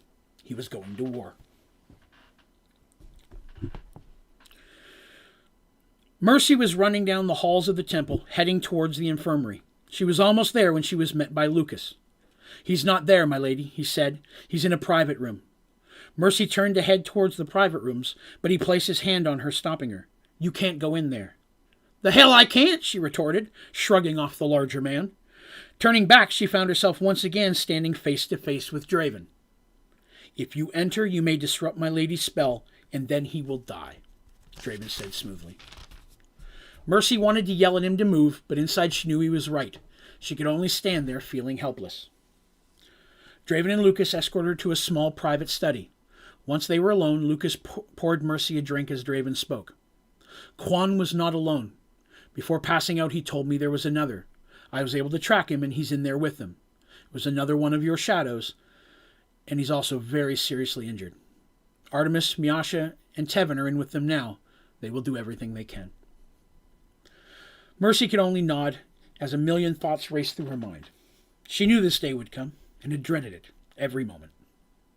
Now that it was here, she could only hope everything she had done to prepare for it would be enough. They spent an hour in there together in that room, worrying. Finally the door opened and Artemis entered. Her robes were stained with red splotches, and she was obviously drained and tired. Mercy came to her feet immediately, her heart gripped in fear. A weak smile came to Artemis's lips. "They will live," she said. Mercy embraced her, no longer able to hold back the tears. Relief flooded her entire being. Artemis, too, was crying, crushed by her friend's pain. After a moment, the women separated and Artemis explained the situation. Both men had been in rough shape and near death. Their wounds had been numerous and grievous. Had Draven not found them, they would never have survived to the morning. "Can I see them?" asked Mercy. "Not now," replied Artemis. "I have placed them in a healing sleep. They will rest for several days. I will send for you when all is well. Besides," she said, her face growing concerned, Draven told me of the attack. I'm sure you have many things to see to. I will need to rest, but Danica will come to the keep to speak for the temple. Again, the women embraced. Mercy thanked Draven for all he had done, and Lucas advised her that he and Danica would be at the keep within the hour. Assured of her friend's survival, Mercy left the temple. She was met by Seamus and an escort of guards, and Seamus was relieved to hear Quan would survive. Together they made their way back to Serenity Keep. Mercy made the trip in silence. Worry for her friends was now completely replaced by anger. Oromon had made a fatal mistake, and Mercy was determined to make sure that they knew it. So, this was basically, at this point, the characters had a period of time. You have this much time to figure out what you want to have done before you leave. Before this all goes down, 3 weeks before they meet on the fields of Serenity, what is it you want to do? What final preparations that you haven't told me do you need done? And several things happened over that time. The Chimera was ready to sail within 24 hours. Darsh asked Garrig, the cleric, and Nathalion to come to Serenity. As much as Dorm was a capable fighter and such, Dorm was needed on the ship while he was gone. Darsh didn't know how long he was gone, and to be honest, you go to war, you never know if you're coming home. Garrig is a cleric of the god of war. There's no better place for him than in the field of battle. His spells and blessings and boosts that he can give in battle are numerous. That's really where the clerics of war are their best. A lot of their spells boost and help everyone on the battlefield around them in a certain area. So they're a lot of times strategically placed, so the blessings are helping groups as they move forward or backwards, whatever the case is. They both agree to go, but Darsh was very surprised when Jorn advises him he'll be coming as well. Darsh begins to say, well, I need someone here to look after the business and so on. And Jorn's like, hell no, I'm going with you. He goes, you have, because I want to say at this point, I'm not sure if it's written in here. It's one of those things, again, I forgot. At one point, Darsh adopts Jorn officially, not as a kid, but adopts his family as part of their clan. Jorn only has his mother.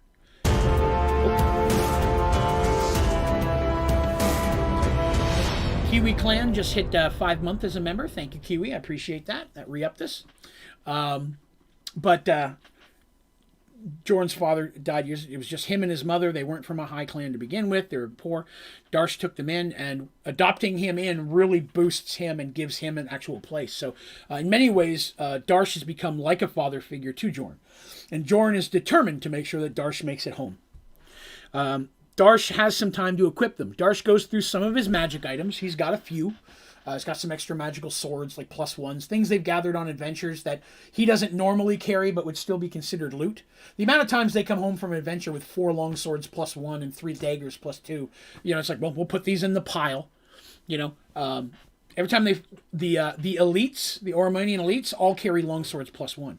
So every time they take one of those out, there's 2, they dual wield them, there's 2 of those. So they have a lot of these swords roaming around.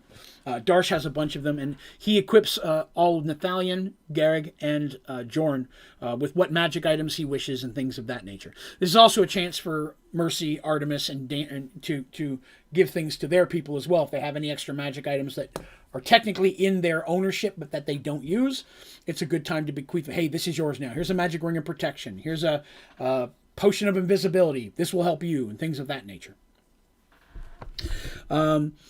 Darsh equips him as he's fit. It takes the Chimera 4.5 days at full sail to reach Darstopia. When he arrives there at the cavern, Zoltan will be standing there.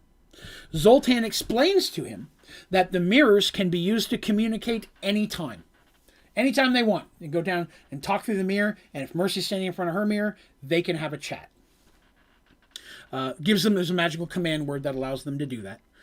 And if it is activated and Darsh is within range, Darsh will hear like a ringing in his ears, not like a phone, but like a high-pitched ring that lets him know that something, he's attuned to his mirror. If he was in Serenity and Lyra was calling through, because he tells Lyra was calling through, he wouldn't hear Mercy's. Mercy only hears Mercy's, that kind of thing. It's like a ring. And for the record, these mirrors are not the first time I've used them.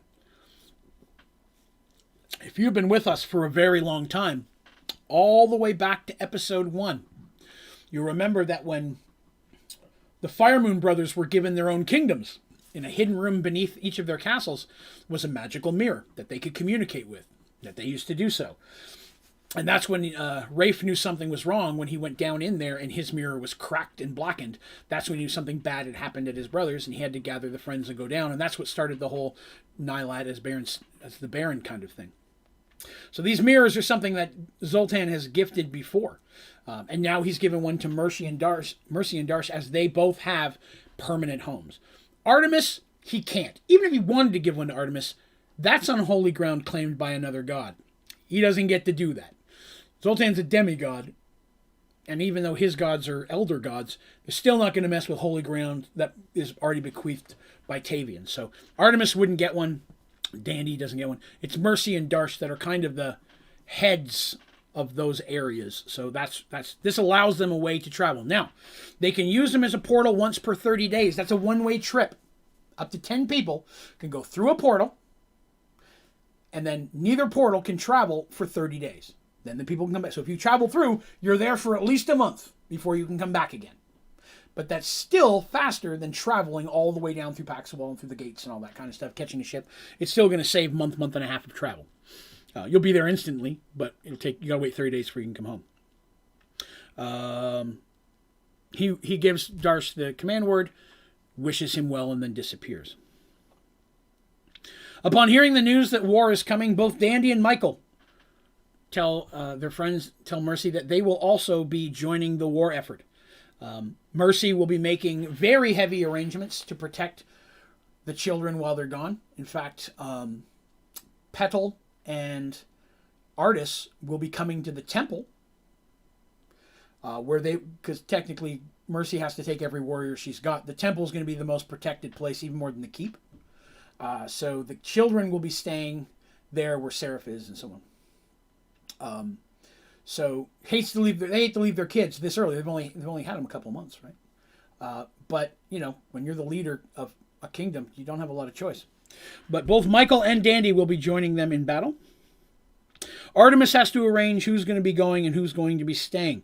Draven will be going. Draven's like, as much as I'd love to stay and watch the kids, because I'm good at that, he goes, in a war of this nature, my skills in the battlefield, you can't replace them. I'm not being egotistical. He's like, I'm worth 100 of your dudes in a battle like this. I will have much, much greater effect there. So he'll be going. Tevin is the cleric who's going to be staying and protecting the children. Because Lucas is going, right? And Lucas has a second in command who is going to be handling in charge of the Templars of the temple while he's gone, even though a large chunk of them are going. Because not all clerics are going. A few will be staying here. You never know. But a lot of Templars will be going to protect a lot of clerics that'll be coming. So it's not just clerics of healing, which is the majority of the clerics of the light, clerics of war, right? Kelvin's probably going, right? So he's cleric of whatever he is again. So all that. Cleric Aliana says that she'll be going as well. I'm like, are you going to fight for us? She's like, that is yet to be decided. Lucas will be going, of course, in charge. Kelvin will be going, and he also takes as many clerics as his type as he has. He's kind of over them. All clerics will have Templar guards. Seraph will be left with all the other children. So these are things that they arranged in between. When Mercy returns to the keep, all of her knights except Seth and Quan are there. Seth is already at the front. He spends almost all of his time running the border at this point. And Quan is, unconscious. Cole is also there. He hears of what's going on, and he advises Mercy that he and his allies are going to be leaving immediately. He's going to do what he can to see if he can get a hold of any other dwarven weapons or armor. They will bring them. Mercy can worry about paying for it later. They'll work out a payment.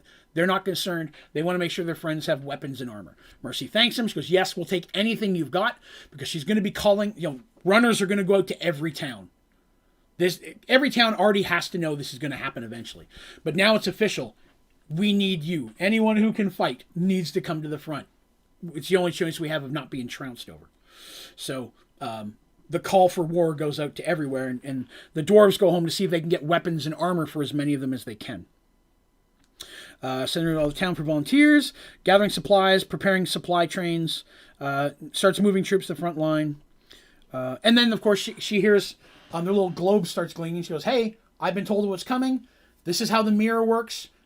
That idiot gray man is bugging me, but he's being useful. He's told me I'm coming with a few friends too. Mercy's like, hell yeah, we're not going to turn down Darsh and allies.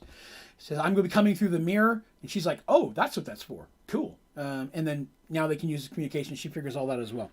The command word is the same for both mirrors. They are connected. There are no other mirrors linked to those. So I would like to point that out. There are no other mirrors you could accidentally go through. So over the next 2 weeks, while everybody's preparing, Darsh, as I mentioned, takes him a little bit of time, but then he arrives with his friends. Oh, you're fine, Cromer. We're about to go to war. Next week, people start coming in from the different towns. Volunteers show up from everywhere. Weston also left. Weston, you remember, is the cleric, or the paladin. He goes, I will see if I can find help as well. And Weston leaves. This is right at the beginning.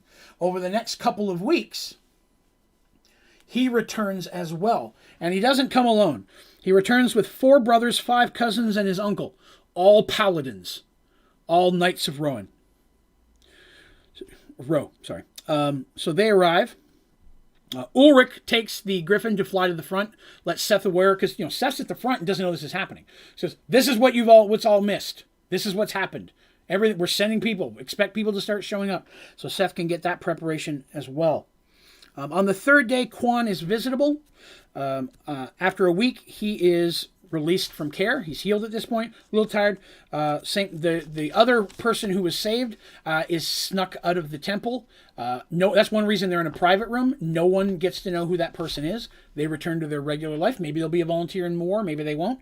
But no one's to know that they were one of the spies. Because, if that becomes public, Ormond will target them. So they've gone to their regular life. Quan, of course, no way he's going to miss out on all this. So all of this starts prepping. Everybody starts showing up. Hang on a second. Yes. So a funny kind of thing happens, and it's one more of those improv moments. Well, Mercy, how's Darsh feeling at this time? I wonder. Darsh arrives as well, ready to lay down the bonk stick. He and Garrig and Jorn are going to be basically marching in with everybody else. They're going to be fighting in combat, probably on the front lines, to be honest with you. Nathalion will be joining with the archers. As good as he is in melee combat, he's a really good archer, and that's where he'll be best used. I say that because Nathalion is there, but we don't talk about Nathalion much over the next little while. It's because he's with the archers. He's not directly in melee combat during any of the things we discuss. But one thing that's kind of funny that happens is Mercy is there checking on Quan one of those days, and she's just kind of thinking about things, and he's leaving the temple after visiting, right? And she's coming around a corner, and she runs into someone, and she falls down. She's embarrassed. She wasn't watching where she's going. A hand reaches down. As she gets up, she sees the person is dressed in very paladin-y armor.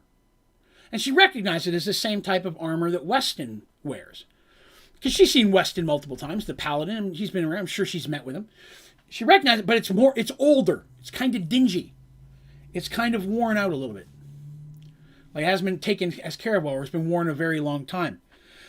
And she looks into the face of the old man standing there, and she has this nagging thing in the back of her head like, I know this person. How do I know this person? And she apologizes. And he's like, no worries at all, Mercy. It's so glad to see you and your friends are doing so well after all this time. I was so excited when my nephew arrived and said that there would be battle afoot. But do not worry. While our enemies may be soldiers, I'll be keeping out for the true villains I think we know we're talking about. And with a wink, Sir Niklos bids her a farewell and wanders off. Some of you, again, who may remember back to episode 2, they ran into a character named Sir Niklos, who was a kind of a really good archer, an insanely Robin Hood-style archer, but a little bit loopy, who secretly believes that fairies are stealing his possessions and replacing them with exact replicas. He happens to be Weston's uncle. And Weston went and gathered as many of the knights paladins as he could. But she's like, I know him from somewhere. Way back on their very first adventure, Sir Niklos of Rohan. And the best part is way back then I said Sir Niklos of and said the knight, and then never mentioned it again, because I didn't want anybody to realize when I used the same name for Weston that people wouldn't pick up on it. And the characters didn't. They had no idea that Sir Nicholas was the uncle of Weston. So I was pretty excited about that. It was a nice little surprise. So Sir Nicholas is there, bringing in all the old friends. As the allies start coming in and volunteers, not only does Willowwind, again, very burly, lumberjacky kind of folks show up, Frank comes with them. Frank, also a friend. Been very upset. Even before the runner came to say what was happening, Frank had arrived in town very upset. Something was wrong and stammering and so on and so forth. You remember that Frank is linked slightly with Quan. And he knew something was wrong with Quan. And so when the word comes that war is coming, he's like, I got to go check on Quan. So he marches with Willowwind. Frank arrives at the battle as well. So all of these things happen. All these people are arriving, showing up. Mercy's making sure people get weapons and supplies. She's been stockpiling this stuff. You know, she didn't just mail it out to everybody and everybody been hanging on to it for a year. She has the weapons and armor, getting people fitted, giving them information on what they're going to be doing. A lot of work is happening here. They're getting close to marching. They're only a day or so before they march because it takes a while to prep. Then you got to march all the way there, past her border into what we call the neutral zone, Star Trek reference, but into that open area in the middle, which is kind of between them. Why is this happening? Their main enemy has been a kingdom of Oromon, or the Empire of Oromon, which is a huge villain group that has been the thorn in their side for a very long time. Oromon is attacking them. And they've been preparing for an attack from Oromon for a couple of years at this point. They knew it was going to happen eventually. Oromon has been messing with them since Serenity first kind of got settled in. But Oromon is marching. So just a day or two before they're about to start beginning the march, everybody's kind of gathered. They're getting prepped, ready to go. Another runner arrives, advised that he's received a message has come from Sir Cole that Cole should be there within just the next couple of hours. He just got through the gate and they're on their way. Which is great because they could really use the weapons. Cole, not quite the same thing, instead arrives with 1,000 dwarves. Literally, 1,000 dwarves come marching up the main road to Serenity. And everyone, this is marching. This is like professional soldier stuff. Most of the volunteers aren't sure what's happening at this point. Mercy comes out to see them, and not only does she meet Cole, but she meets the High Thane himself. The High King of Thorman has arrived. Tells her that he brought her 1,000. He goes, brought her all the weapons and armor that they could find, and 1,000 of Corman's greatest warriors to wield them. He tells Mercy that basically looks at her and says, "You gave us our kingdom back. Corman will not allow you to lose yours, not while a single one of us breathes." And yes, dwarves don't mess around. Not even a little bit. And that's the thing. These are dwarves, they're allies, but literally, Mercy and her friends gave them back their kingdom after being exiled for hundreds of years, right? That's his sentiment. He goes, "You gave us our kingdom back. We're not going to let you lose yours." Plus, I mean, from a business standpoint, this is one of their best customers. Right? So, I mean, there's also intelligence there. They're not idiots. But they also bring more weapons and armor as well. This is not them and supplies and things. And so whole mess of weapons and armor get dealt out to people. So everybody marching to war has gear. And that's important. A lot of people have gear. Let's see. Glitch says, "Wonder if the girl they helped out in the Oromon Captain will make an appearance sometime soon." The lady... No. Oh, I know what you're talking about. Talking about the baby they got out of there? Don't know. Great question. Maybe one day.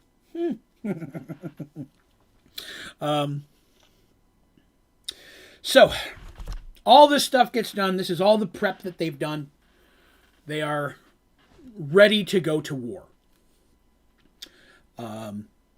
Everyone takes time to say goodbye to their children and their loved ones and so on and so forth.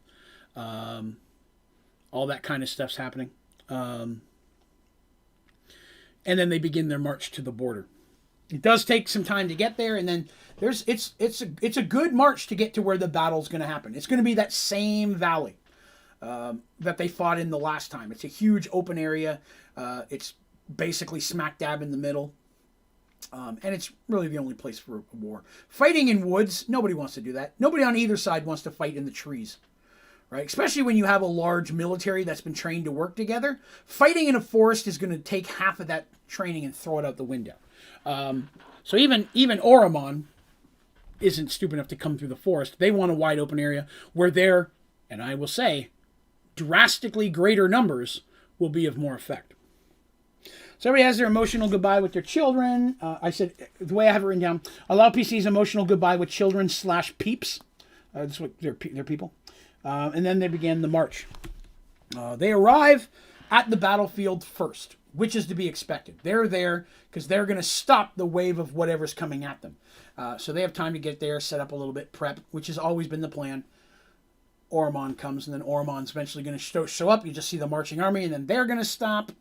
Maybe they'll take a little bit of time to throw up some tents and stuff or whatever they've got to do, but basically the war comes rolling in. So they didn't bring any of their flying mounts. It's not the place for that. But when they arrive, and of course, within the day, Oromon arrives as well. And Oromon has a sea of soldiers. I have the general's name, but you never get to know it. But I know it. It's never important to the story, and no one's ever heard it, but I have it. As they approach, and even before Oromon shows up and they're setting up stuff, the sky begins to cloud over. You know what I mean? It starts to get gray and such, like it's going to storm. And again, nobody wants that either. They're like, this is not the time for that. But it's very dark clouds, and it's kind of rumbling thunder, but it doesn't quite start to rain. Of course, Mercy's like, is this something Oromon's doing? And the mages are like, well, I mean, it doesn't seem supernatural. He goes, but we can't find any cause of it. We're not, they cast some spells. They're like, it doesn't seem magical. It seems normal to us. But Kramer says, it's a fun idea that no one knows. You'd be shocked how much information's in the story that I have in case anyone ever asked for it, and no one ever did. I have names of so many people that are just, that they may have fought or killed or found or helped and never learned their name, but I know it. Not only do I know their name, I know why they were there. I probably know what gear they had on. I have pages of that stuff through here, but it never ever got needed at times. Sometimes it did, sometimes it didn't. So again, looking very stormy. Mercy's not happy with that. Not that she expected, super pretty, sunny day. It's going to be a bad day either way, but no one really wants, sometimes the name is a secret. Sometimes it's just something they wouldn't know. Like in this situation, you're going to fight a general. Unless you talk to the general or catch him, probably not going to know his name. That kind of thing. So, where were we? Okay. Oromon arrives, and now I begin a whole bunch of reading. So I hope you guys are prepped for a little bit of reading here, because I was pretty cool. I was pretty excited about this. It's pretty cool, so here we go. Oromon filled the distance, their soldiers looking like an unending black sea of death. You could see many of your soldiers looking nervous, especially the volunteers, which is, not the actual warriors and such. And while I'm speaking this, I'm really speaking to Mercy, but it's me talking to the group. That's why I'm saying you instead of Mercy kind of thing. So if I say you, I'm talking to the characters. The chanting of your mages can be heard behind you. Oromon was a terrible sight to behold. Mercy felt Ulrich's hand on her arm. Each of our warriors are worth 10 of theirs, he said. They are fools for coming. Mercy nodded. She knew he was trying to reassure her, but Mercy knew what they faced today. This was going to be horrible. Not far away, Draven embraced Artemis. You must stay back behind the lines of combat, he said to her. I will be of most use at the front, and I will be unable to focus if I'm worried for your safety. Artemis nodded, fighting back the tears. Draven and Lucas gave each other a look, then both nodding, the two men shook hands. Both understood their roles, each respecting and trusting each other. Then with a smile, Draven turned and made his way into the soldiers of Serenity. Within the soldiers' ranks not far away stood Dandy and Michael, hand in hand. Many times they had fought one enemy or another, and they both knew that together they would always find a way to survive. Dandy was excited by the upcoming events, but for the very first time she felt a concern in the back of her mind. She kept thinking of her daughter, so far away. Also thinking of his children was Darsh, standing head and shoulder above the other soldiers at the front line. He was near Seamus, with Jorn beside him. He was proud of the young Minotaur. He was growing into a fine man and a fine warrior. Darsh prayed he fought well, and died honorably, should the gods will it. Do we send out someone to meet them? Asked Ulrich, interrupting Mercy's thoughts. Some kind of delegation? Mercy shook her head. There's no need. We know why they've come. The time for dialogue has long passed. One way or another, everything will be resolved on this battlefield. The dark sky above rumbled as if in agreement. It seemed even the gods were eager for events to unfold. So, Silesius, this battle was by far the biggest battle I'd ever had them be involved in, especially since they were running it. Strategically, we sat down, they planned out what they wanted, they planned where things were going to be. Mercy had created the different, what she called her companies, were in charge of specific things. Oh, well, I appreciate having you, Silesius. Hello, hello. We're, if this was a book, it'd be so huge. You haven't thought... I've thought about... Here's, I'll take a quick aside before I get to address that, because I get asked that a lot. I always wanted to write this into books. Definitely. I always wanted to be a writer, but I learned when I tried that I'm a storyteller. I can tell a story well. And I'm not trying to be egotistical. I feel I can tell a story well to the point that people enjoy it and understand, and I can convey emotion and what I'm trying to get across. But the part of the books that writers write that I call the fluff, like as the wind blew across the gray meadows, the larks, I don't have that in me. When I tell my story, when I tried writing the book, it sounded more like bullet points of like you'd be writing an adventure. I've been writing adventures for so long. I tried to write a book and it came out the same way. So while I would have loved to have done that, I've always felt that this might have actually gone over well as a book. Get a ghostwriter to help maybe. Or maybe even as a graphic novel series would work well, because then it's just the dialogue and the action. I don't need all that kind of stuff. So I appreciate that you think it would be a good book. I think it would be too. I just don't know if I have it in me to write it. Maybe one day. That's why I wanted to do this, because I didn't know if I'd ever get it on paper. And if I can put it on YouTube, it's there forever. So regardless of whatever happens to me down the road, the story's there for those people who find it. Maybe it'll inspire somebody to write their own story. And that's all I could really hope for. So, thank you, though. Okay. So, this battle begins. Oromon attacks. Everybody charges in. My bullet points. Battle will begin. Allow for troop movement. Allow strategy. Several important things will happen in intervals. So, I'm going to read to you now certain things, snippets of story that I have put in here that were like events throughout the battle. So these guys were playing Dungeons & Dragons. They were in fights. Occasionally they'd come across, they'd be rolling their dice, casting spells. Some people would, right? Artemis is behind the line. She's healing people as they're being pulled to the back as much as they can. So on and so forth. Draven's out there doing his thing, and Dandy and Michael. So they did have some rolling in combat, and every so often I would stop and read this is going on during the battle. The combat stuff was just that. People fighting in a sea of people. Did it matter? Sure. Does it matter for the story? Not as much. So I'm not going to talk about the melee and each individual fight they did. I'm going to read the snippets as it's going to explain kind of how the story is moving along. So hopefully that makes sense, but I will be watching. If I need to go into more detail on any of that stuff, you just throw it at me. So the battle begins, right? Mercy and Ulrich are fighting. They're staying side by side. They're on horses. Some of our people are on horses, cavalry. Some people are infantry, so on and so forth. Wherever Mercy goes, there's going to be somebody with a banner, a flagman. That happens back in these type of battles. It's meant to inspire your troops. It's also to let your troops know, hey, that's our person in charge and they need help. That kind of a thing. Yelling out, hey, I need these people to move these troops this direction. This was a battle that took several hours. Battles aren't like that.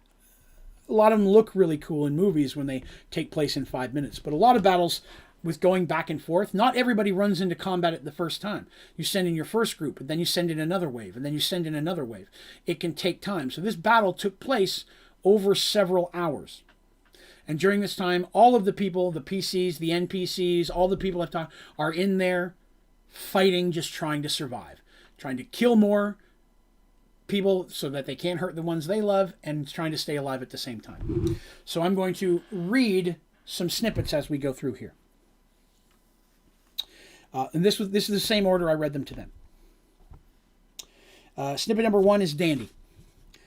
This was very interesting. This was Dandy's first war. It was also different than fighting a big bad or a bunch of undead. It was a lot more exciting and fast-paced. So far, she had managed to stay near Michael. He was wielding a sword and a shield, reverting back to his knight's training. Menandra was back at the temple. It was not as useful against the living. Dandy parried his sword and then brought her hoopak up into the soldier's groin. Without stopping her momentum, she spun the weapon around and into the face of another about to stab Michael. At the same time, Michael felled a soldier about to stab Dandy.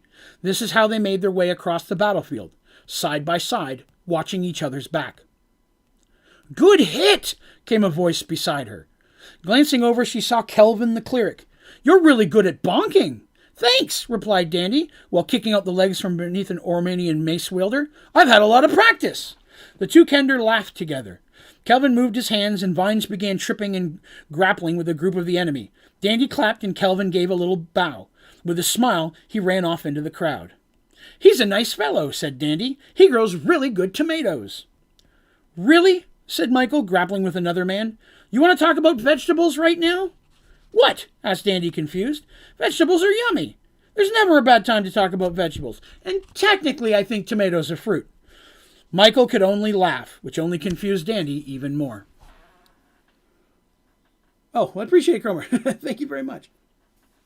So that was the Dandy snippet. Now, between each snippet, there was some rolls, there was some fighting. This is happening, that is happening. Everybody's dealing with things. And then I move into the next snippet, number 2, which is Darsh. Darsh couldn't stop laughing. His sword ran red and the enemy fled before him. At least 50 Ormanians had lost their lives to him so far. On his right, Garrick was singing a Minotaur battle song, while his halberd reaped death across the battlefield. On his left, young Jorn wielded his warhammer expertly, crushing skulls with a single blow. The three of them swept through the battlefield. Those who did not flee met their end quickly.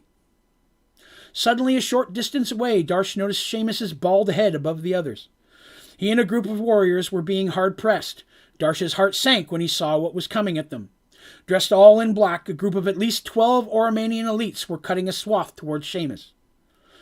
Darsh screamed out a battle cry that echoed over the sounds of battle, causing many to fall back in fear and one Oromanian to faint. Turning, Darsh headed towards Seamus, his two companions at his side. Darsh and the elites reached Seamus at the same time, but Darsh used his boots and barreled through Serenity's warriors and straight into the center of the elites, felling 2 of them instantly. But then Darsh was surrounded. Darsh moved quickly, striking out and parrying, dodging and weaving. Another elite fell, but Darsh felt a deep wound open in his leg. As he fought the well-trained Oromanian specialist, he continued to take wounds. But suddenly Darsh was no longer alone. Garrick, Jorn, and Seamus were with him, and the elites began to fall. The 4 large men towered over their enemies, and the elites were no match for their combined strength. There was a flash of a blade, and Darsh was unable to move to block it. Something moved between him and the weapon, and Darsh saw the sword plunge into Jorn. Everything seemed to stop, and the world stood still. Jorn's face was an expression of pain, and then anger. Jorn screamed out, furious, and swinging his hammer, he knocked the elite's head clean from his body. He then pulled the sword from his own body and threw it at another elite, its blade piercing the man's chest and sending him through the air several feet. "The boy has the fire in him now," cried Garrick to Darsh. "Now he's finally pissed." Darsh and Garrick couldn't help but laugh. Several moments later, Darsh found a lull in combat, allowing him to breathe. Garrick was quickly healing Jorn, who was covered in blood, little of it his own. With a nod, Seamus thanked Darsh, and the big man was off back into the battle. A moment later, the 3 Minotaurs were back in combat as well, Garrick's battle song rising above the sound of battle. So a lot of these snippets is ways of me explaining what's going on in the battlefield. It was also, for me, a way of bringing together characters, PCs, and NPCs that normally didn't get to interact a lot. I would find on a battlefield full of this many people, you never know who you're going to come across. In the middle of this is, of course, many, many soldiers, townsfolk, people that you know. But the named people that we talk about regularly sometimes never get to meet or interact with others. And I thought this was a fun way to kind of do that. So, let's see, where was I? Here we go. Snippet number 3 is Flynn. Flynn was the only knight of Serenity who had never been to war. As leader of Horse Company, the cavalry, his cavalry had been the first into combat. Flynn had been trained by the best, though, and he kept his head. He and 20 of his command had been separated from his company and were surrounded by Oromanian infantry. They were giving a good showing, but were being taken down one by one. Suddenly Flynn's horse roared up, stabbed from underneath. Flynn was thrown and hit the ground hard. He scrambled for his weapon, but was kicked in the face hard, knocking him back down. Flynn looked up through the blood in his eyes to see an Oromanian soldier raise his axe. Flynn reached for his dagger, but knew it would be too late. But the blow never came. Instead, the enemy soldier fell backwards, 2 arrows where his eyes used to be. Then Flynn was surrounded by men. Each was dressed in matching plate mail, bearing the same crest, almost glowing with a holy light. An elderly man, whose armor was much more worn than the others, held out his hand, helping Flynn up. The man's large grey mustache rode above a large smile. "That was a close one there, lad," said Sir Nikolaos. "Glad we saw you when we did." "Thank you, sir," replied Flynn, retrieving his huge 2-handed sword from his dead horse. "I am in your debt." And again, I should say that Flynn wields a 2-handed sword, the first person in the Knights to do that. "Hello, Terry." "Not yet, nay, young knight," said Sir Weston, running a soldier through. Here we go. "I'm in your debt. As long as you fight on the side of truth, you shall never own the Knights of Ro." "Come, lads," said Sir Nikolaos. "Let us show these bastards to fear the light." Then Nikolaos leaned closely to Flynn. "But keep your eyes peeled, son. There's fairies all over the place." With a wink, the old man reached up to pull his helm's visor down. He stopped, though, a strange look on his face. The last thing several Oromanian soldiers ever heard was, "This isn't my helm! Damn fairies!" I really wanted to find a way to bring Sir Nikolaos back. I always loved him as an NPC. I loved him at how overly over the top he was. But I could never really find the best time to make him show up without being too overpowered. He's a hell of an archer. And in a group, he probably could do more damage than most of them. So I didn't want him to just show up and do all the work. So this was a good opportunity for him to come in a sea of fighting where it would definitely be helpful, but he wouldn't own everything. Yes, Terry, I feel much better. Thank you very much. I got a couple hours rest today. That really, really helped. All right. So that was snippet number 3. So again, more battle, more fighting. Things happen. Control, so on. This took a while for us to go through as well. Snippet 4, Mercy. Mercy felt like she'd been in battle for days. Hundreds of faces had flashed before her like a dream. She was side by side with Ulrich, surrounded by 15 of her personal guard. She'd started with many more. Several of them had been separated from her, including Quan. She had not seen him in quite a while. Her only option was to keep fighting. Every Oromanian that fell was one less threat to Serenity. Mercy gave no quarter and spared no one. She could not afford to. She was fighting for the survival of all that she loved. The sky above was growing darker, the clouds swirling. Edwin was part of her escort. Edwin, you'll remember, was the mage that I mentioned earlier. But advised it was not the mages causing the peculiar weather. This only caused Mercy to worry more. What was that bastard planning? Because you remember, while Oromon does not have wizards, they do have many clerics of Pandora. Let's see. Yeah. She had a second and looked out at the sea of enemy soldiers. There was no end to them. They would have been completely overrun by now if it wasn't for Magnus and the mages. As if to accentuate her point, a ball of fire flew overhead, exploding into the enemy ranks not far away. Mercy could hear the screams of the dying. "My lady," came a call from nearby. Looking, she saw one of her escorts pointing. Following his direction, she saw Sir Deben in the distance. He and his escort were completely surrounded by enemy soldiers, including several elites. Rallying her escort, she and Ulrich began trying to make their way towards them. After several long minutes that seemed to take forever, they broke through the enemy soldiers, reaching him and his men. Mercy could see Debin had received several serious injuries, but still he fought on. "My lady," he cried out, "we're being cut off. You must make your way back to our forces. I will hold the line. Get yourself to safety." "Not now or ever," Mercy yelled back. "Either we make it back together or we fall as one. I will not leave you." Encouraged by their lady's words, the warriors of Serenity nearby yelled out in agreement. Cries of "for Serenity" and "for the Queen" could be heard from around her as her soldiers surged, pushing back against the Oromanian lines. Together they fought hard, holding the line and then eventually beginning to gain ground. Inside, Mercy swelled with pride. The citizens of Serenity were an amazing lot. Oppressed and abused for generations, they finally had been given the chance at a good life. Now that a new enemy had risen to take it from them, they stood together as one, each willing to give his life for the other, all in the hopes of ensuring a life for their children. Mercy was their lady and their queen. She could only hope she could live up to the standards set by so many amazing men and women. Mercy was determined to try, and she would start by showing these Oromanian filth that Serenity would not stand their threat any longer. Side by side, she stood with those she loved, giving everything she had. If they wanted to reach her home, they would have to go through her first. As I was going to say, that's a clear spell in 5e. Yeah. My son just started listening to Merle. Excellent, MT. I'd be flattered. How old is your son, if I may ask? I would love to hear what potentially a younger viewer would think. So this, again, all going on. The battle has been going on for a while at this point. A lot of people falling. I'm still, again, rolling and such. And then we move into the next snippet. And the next snippet is Mayor Dabbs. You may remember Mayor Dabbs as the mayor of Moonbrook, probably the largest town outside of Serenity Kingdom itself, and one of the first towns to become loyal to Serenity.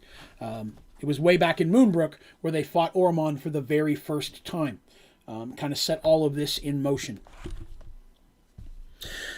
Mayor Dabbs pulled his sword from the enemy soldier's body just in time to parry the blow from another. A Serenity soldier ran the man through, saving him just in time.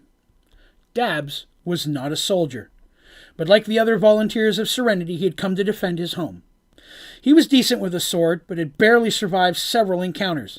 He didn't know how much longer he'd be able to make it at this rate. Suddenly he heard a large amount of screams. Looking in the direction of the sound, he was filled with dread. He had seen Oromanian elites years before at the Battle of Moonbrook, and now he could see a group of 50 of them had broken through the front lines and were slaughtering the Serenity volunteers nearby. Dabbs knew he was no match for such a well-trained enemy, but he began to make his way towards them anyways. He knew that his life would be over in the next few minutes, but in his heart, all he could think was that if he managed to kill even just one of them, that multiple of his countrymen would be spared.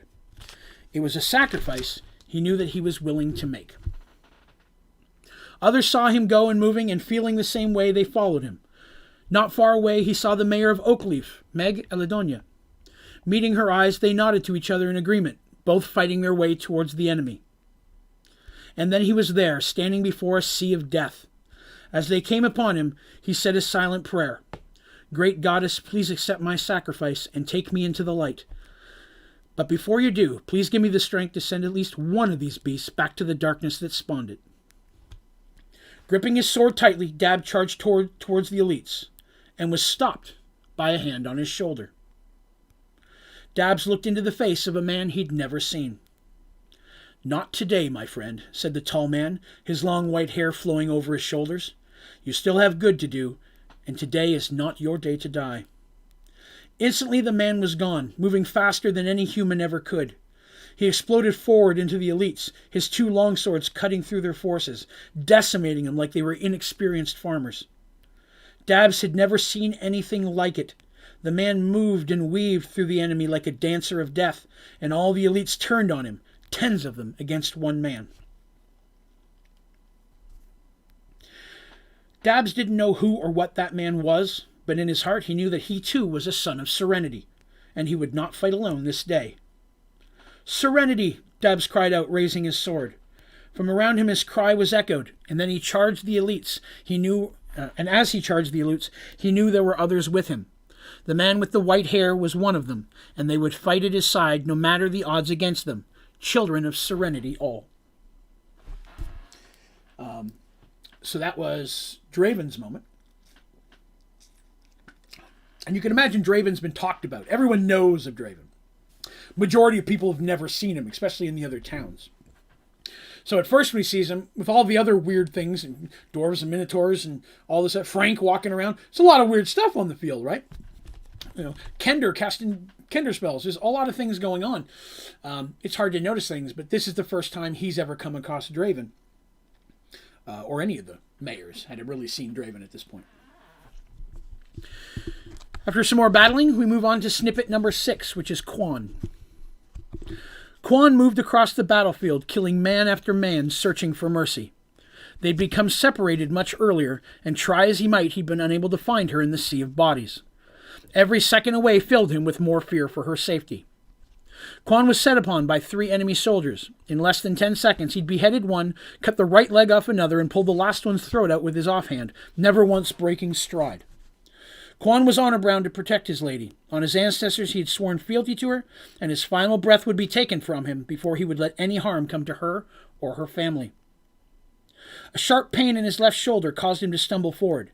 He saw the shaft of a crossbow bolt protruding from his flesh. Angrily, he searched and found its source. A very large Ormanian soldier and 8 of his companions were approaching him. He could tell by the large man's armor he was a captain of some kind, and undoubtedly well-trained. "I heard a slanted-eyed man escaped our men recently. I'm surprised you survived. A mistake we shall not repeat." Quan was concerned. He was good, but these odds were too much even for him. It was then that he saw the banner in the distance, past the men. That was his lady's banner, and these men stood between her and Quan. His lady so close, he knew the odds just got better. "So be it," said Quan, moving forward to meet them.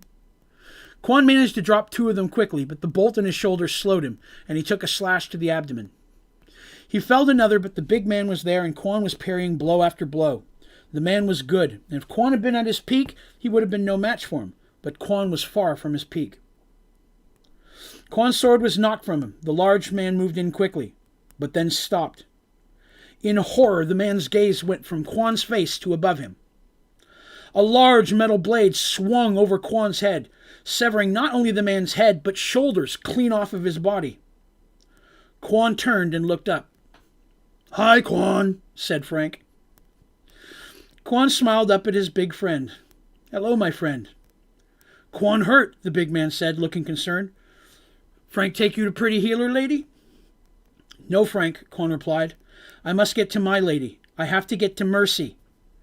Frank looked at him confused for a moment, then over the battlefield to Mercy's banner in the distance.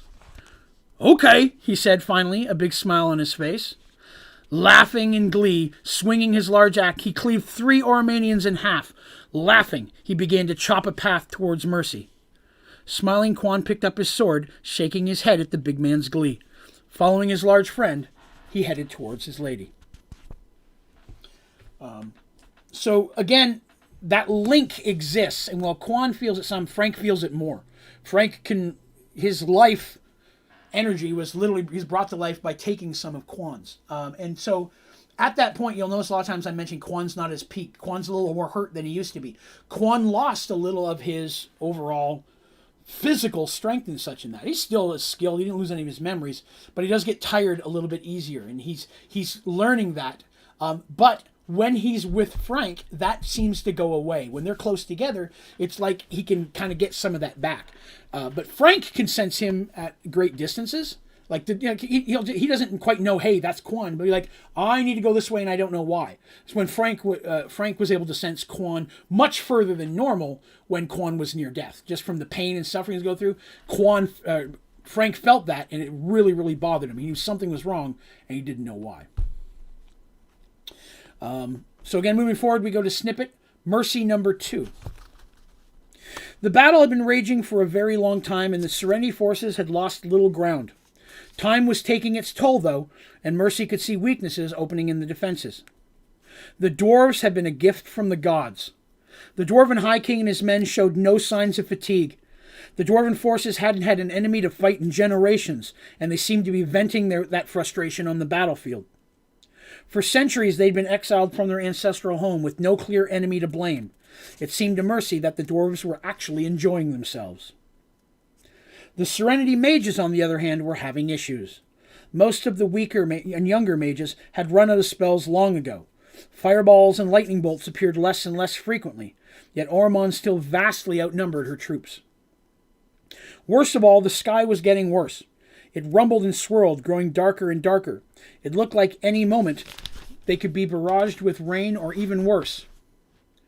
Mercy, Ulrich, and her remaining escort had fallen back, trying to get their bearings in an attempt to see where they would be most needed.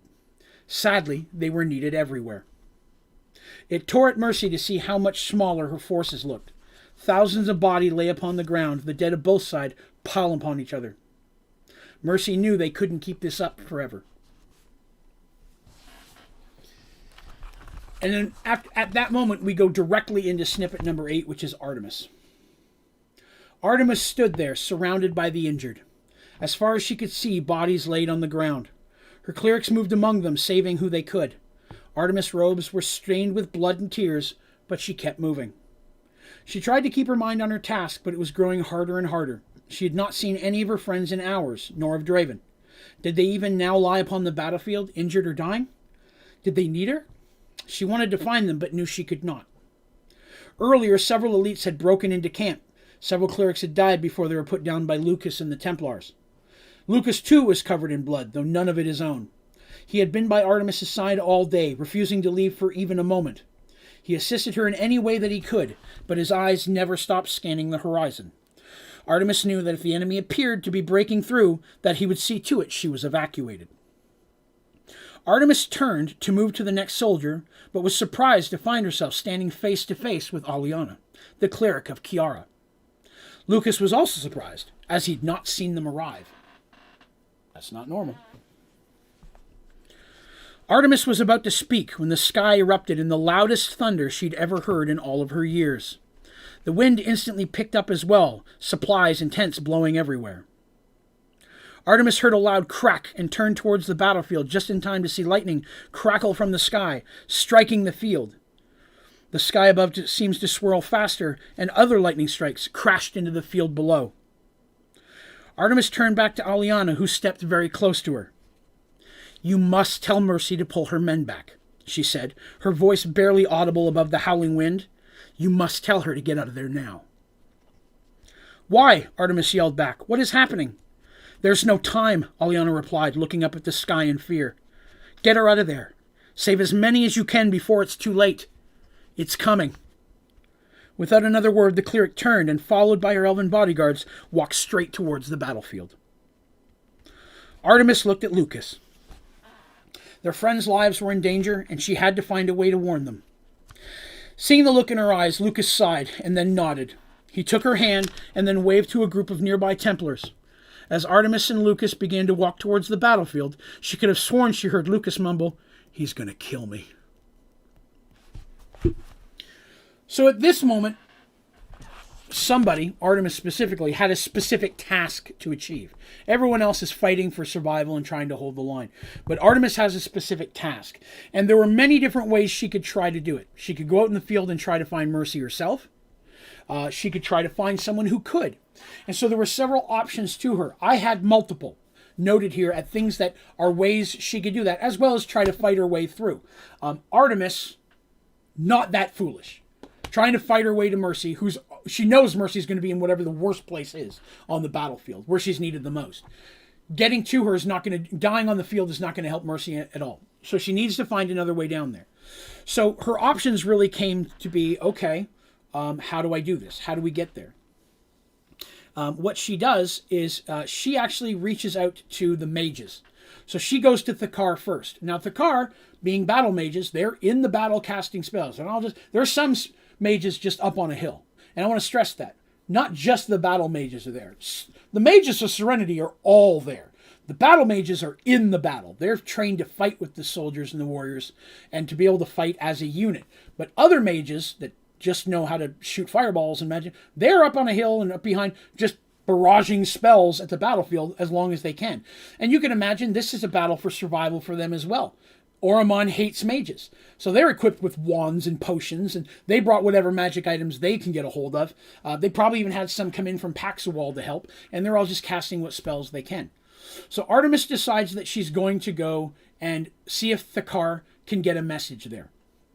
She knows that Edwin is traveling with Mercy if he's still alive. Maybe he can get a message to him. Other option could be that she could literally call out for Draven. Kid you not, no matter where he is on the battlefield, he would have heard her. She did not do that. She also could look to find a knight, and if she could have found any of the knights, she could send him in.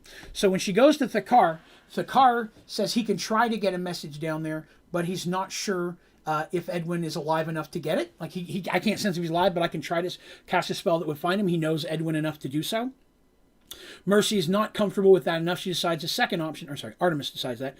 So she goes and sees if she can find someone who can maybe get to her better. And she comes across one of Mercy's knights. Seth, who is injured, had fallen back. He'd been relatively injured, but a cleric could just kind of healed him up. He was still sore and injured some, but he was able to fight again. And Artemis managed to get to him, and she's like, you need to get out there and I need to get this message to Mercy. Mercy's got to start pulling people back. And he's like, why? And he goes, I don't know. But this is what's happened. As you can see, the storm is getting worse. Something bad is coming, and I don't know what it is. Seth, not knowing for sure either, says he'll try his best to get the message and goes back into the battle.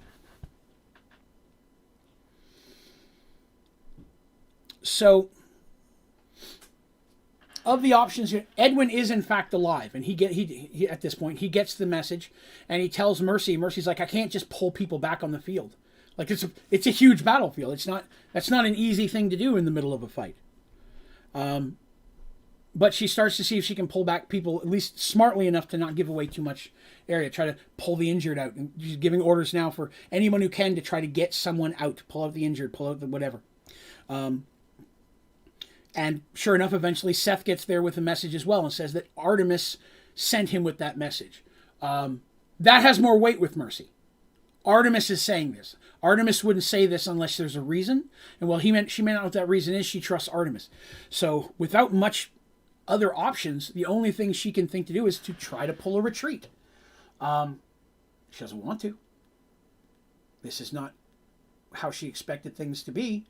But in the middle of a battle where they were starting to lose, they were at that point, they're going to have problems. She now has to try to pull her men back. And the message, get them out of there, save as many as you can, mortified her. Because if it's something that, is it the Emperor coming? Is he going to cast some type of spell that's going to wipe out her people? She has to get as many people back as she can. So she starts pulling a retreat back, giving an order to retreat. Even as she does, you can imagine Oromon, that's just going to embolden them. Like, ha, they're retreating. They know we're winning. That's going to make them charge and fight even harder, which is the problem with retreating, because now you're trying to back up and fight, which is not easy to do, or if you turn, you expose your back to the enemy. Very hard to handle. So, as Serenity retreats, Oromon is renewed and begin to give chase. As this is going on, more lightning bolts are literally coming from the sky, hitting the battlefield. At first hitting people kind of on both sides a little bit, but as Mercy's people turn back, Oromon's moving forward. In the center of the field of the valley is more Oromon as they're moving. So Oromon's actually getting hit a little bit more by this, which is slightly beneficial. It's about that time that a series of chain lightning bolts come crashing down between the two lines of scrimmage. Now, you understand that it's not a solid line, but it's close. And the explosions, you can't help but back up from it. And both Oromon and Serenity have to back up from this. And so it creates a bit of a space. Not exactly, some people are still fighting, but it does cause a moment of, hey, what's all this? This isn't normal. But as these lightnings are cracking almost down in a line, it almost severs the lines of fight, where both sides are having to step back a bit, almost pulling back the fight. And then the wind picks up hard, almost to the point that it's blowing people over. Mercy has given out to her people flags, banners, whatever they use to, because, horns, bugles, whatever they're using to notify people, get out, get back. And they start to flee. Oromon now is like, okay, maybe they're not scared of us. And Oromon slows down and they stop going. Their generals start pulling their men back a little bit as well, though they're not quite as successful.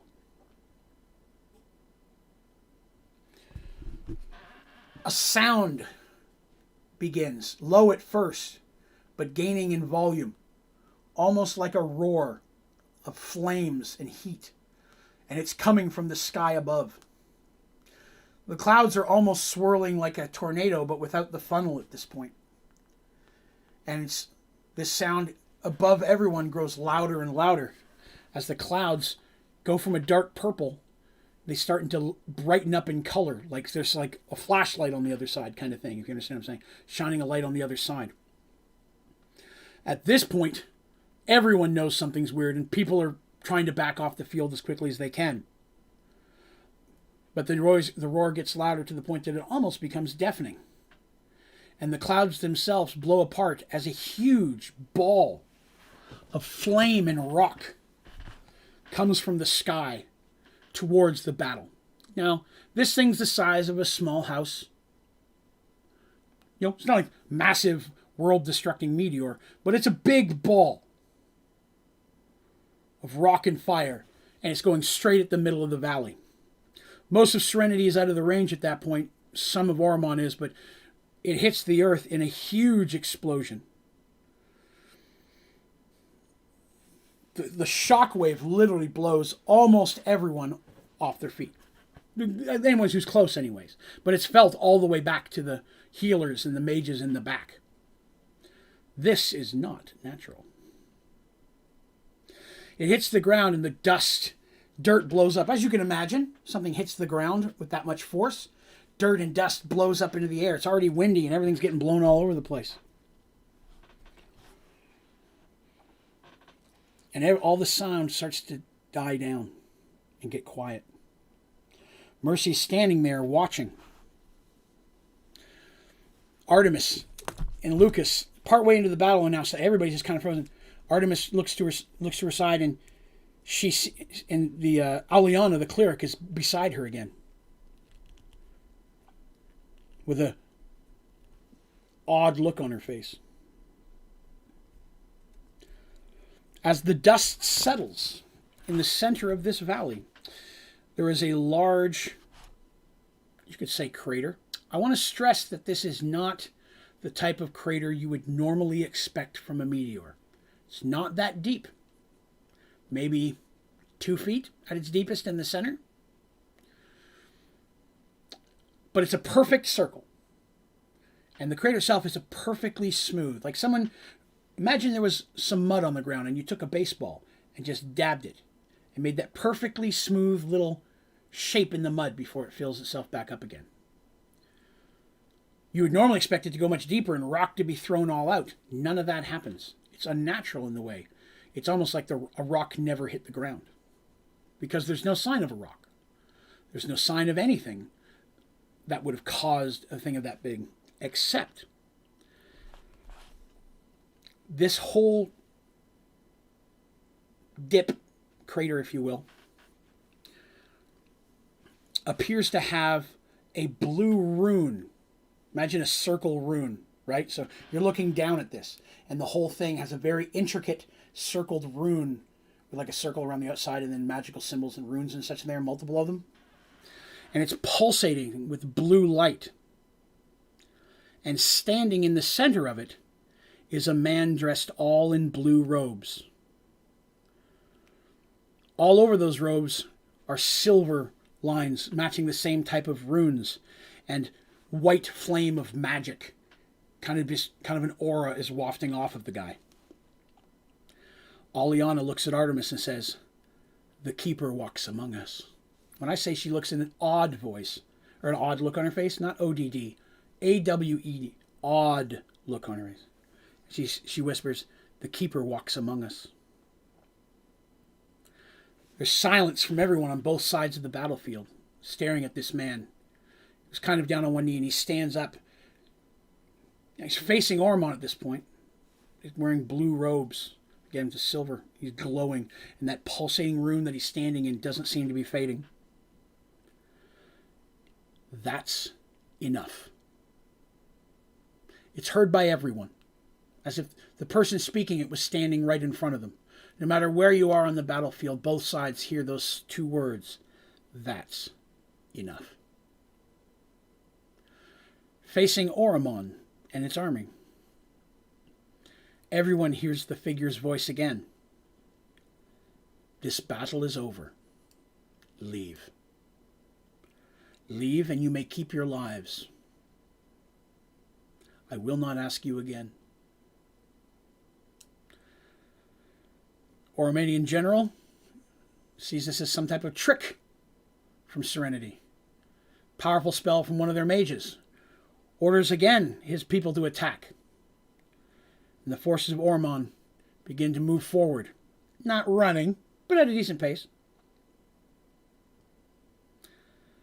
The figure moves his hands in an intricate design, creating another blue rune floating in the air in front of him. When the rune is done, he pushes it, and as he does, it expands in size, and a huge wave of energy, as it increases, goes flying towards the Oromanian. Hundreds of soldiers knocked back through the air, literally sent tossed, like someone just went whoosh. Hundreds, if not weapons, armors, horses, up in the air like they're nothing, tossed back over the bodies of their countrymen. The soldiers stop. This battle is over, and you have lost.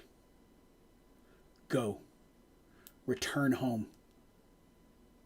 Take this gift of your lives that I give you, and remember this moment. You will never set foot on these grounds again. You will never again come in anger towards Serenity, or all of you will die. The general is confused, as are the soldiers, but with one single wave of his hand, he sent almost 1,000 men flying, and he's standing there, and his hands are just kind of not doing anything special. The general doesn't have anything to fight that. He talks to his clerics, Pandora, like, what is this? What are you going? They're like, we don't know what this is, but whatever that is, it is just sending out waves of power. The amount of magic that's coming from that dude is almost blowing us over. We don't have anything that can compete with that. The general's furious, but he's afraid sending in more is just going to get his people slaughtered. He has no choice but to call for a retreat. Oromon slowly turns and begins marching away from the valley. As you can imagine, Serenity's blown away by this. But as they're leaving, they hear one more thing. Tell the Emperor his time is over. Go back and tell him what's happened. Tell him he's done. You tell that bastard I'm coming for him. Oromon grabs what injured they can and starts to lug their way out of here. Serenity, standing there, not knowing what's going on. The blue figure turns and starts walking towards Serenity. Now, just in instinct, everybody's like, whoa, takes a step back, like, what are you going to do to us? And he just starts walking. Serenity's soldiers move to the side, allowing him to walk through, and he's walking directly towards Mercy.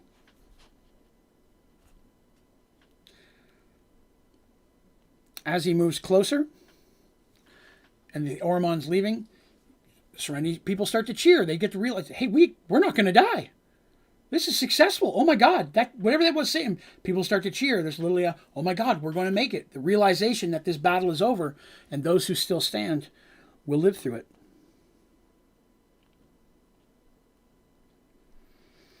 As the man walks closer towards Mercy, the magical fire and flames on him dulls down. He stops glowing quite as much, even though his robes still have a bit of that glow on him. He walks up and stands before Mercy and smiles.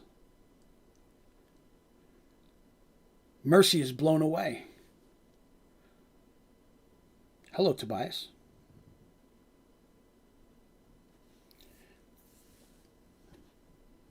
You may remember Tobias was a friend that they went into the sands with long, long ago. She doesn't know what to say. This man just single-handedly saved her kingdom. And he looks at her, he steps close, and he says, do you remember your promise? You remember the promise you made me? Mercy doesn't have to think. She remembers. She remembers that conversation in the cave. in another world and another time.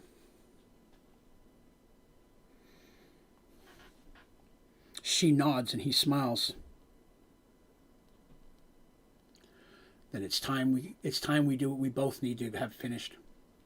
We both need to do what needs to be finished. It's time that we kill the Emperor. And that's where we'll stop for today. So, this battle was a big thing we built up to for a long time. I threw a lot of seeds and hints in the story of this coming, a lot of the different things that I'd put into other adventures and stories that all kind of built up to this. This battle was the big thing that Serenity has been preparing for since the day it first became a kingdom. This was what Mercy's main goal in life was to protect these people and give them a safe haven and place to live, especially from Oromon. And in this, what was their greatest battle, thankfully to the assistance of a long-lost friend, they were successful. There were still a lot of deaths, a lot of injured. The healers will be busy on the field for quite a while, taking care of you, trying to save those who they can. But when we start up again next week, we'll be starting from that exact spot, because obvious Tobias is holding Mercy to a promise that she made long ago. What is he doing here? How is he doing what he's doing? Why did the Cleric of Time refer to him as the Keeper? What is a Keeper? I mean, I'm a Keeper. But in the game, what is a Keeper? And why is this incredibly powerful Cleric of Time blown away by their friend Tobias? We're going to talk about that next week. Because this entire chapter is going to deal with one main storyline. They want to permanently defeat, kill the Emperor of Oromon, which is no easy task, even for their friend Tobias. Obviously, there will be many things that have to be done, and we're going to talk about that. But this campaign, this chapter of the story, is designed to bring some finality to the Oromon Serenity issue, or that entire storyline. So this campaign is going to decide how that's going to end once and for all. So, hopefully you guys like it. Today there was a lot of reading, I know. There was a lot of reading to set this up. I remember it took me, I was writing this stuff for weeks. We were still playing the dream sequence while I was writing this. But this is one of these, and I know I'm running a couple minutes late. I'm trying not to go too long, but I've talked about in the past where sometimes I hear a song and it inspires something story-wise. I use music a lot when I'm writing my stories and my adventures. Certain songs, sometimes it's a lyric or just a mood of a song. There was a song that I heard long before I even wrote this part, but it gave me the idea of this part of the story. My whole plan for this Tobias thing, whatever is going on to happen, I figured that back out when he was still a prisoner in Oromon. I knew this was going to happen one day. I just had to figure out the story beats to get him here. But the thought was inspired by a song called Fix Me by a band called 10 Years. One of the main lyrics is, I'm fine in the fire, I feed. It's a really good song. I'm not gonna. It just dawned on me if I start saying it, somehow the video might get flagged for me stealing their music. But "Fine in the Fire" is one of the lines of the first line of the chorus. I would highly recommend, if you have a moment, check that out. I'm sure it's on YouTube, Apple Music. But "Fix Me" by 10 Years is the song that inspired that has always been my Tobias song.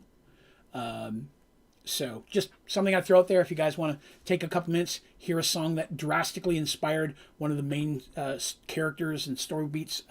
All of this was based was inspired by that song. So hopefully some of you will check it out and tell me what you think. But we've been running it's 10:45. We've gone right about regular time, a little bit late, but I'm going to call that a day. We will be back again next Thursday for more Mergeworlds. Thank you all so very much for letting me tell my tale. I'm not going to lie, there's a couple parts in that I got a little choked up because I remember how important it was to us back in the day. I had to pause a couple times in there and hoped you guys didn't realize I was getting choked up. But I was. This was very important to us at the time.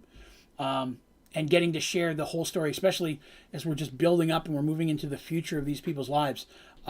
In my opinion, this is always really serious, big stuff for us at the time. So hopefully you're enjoying it as well.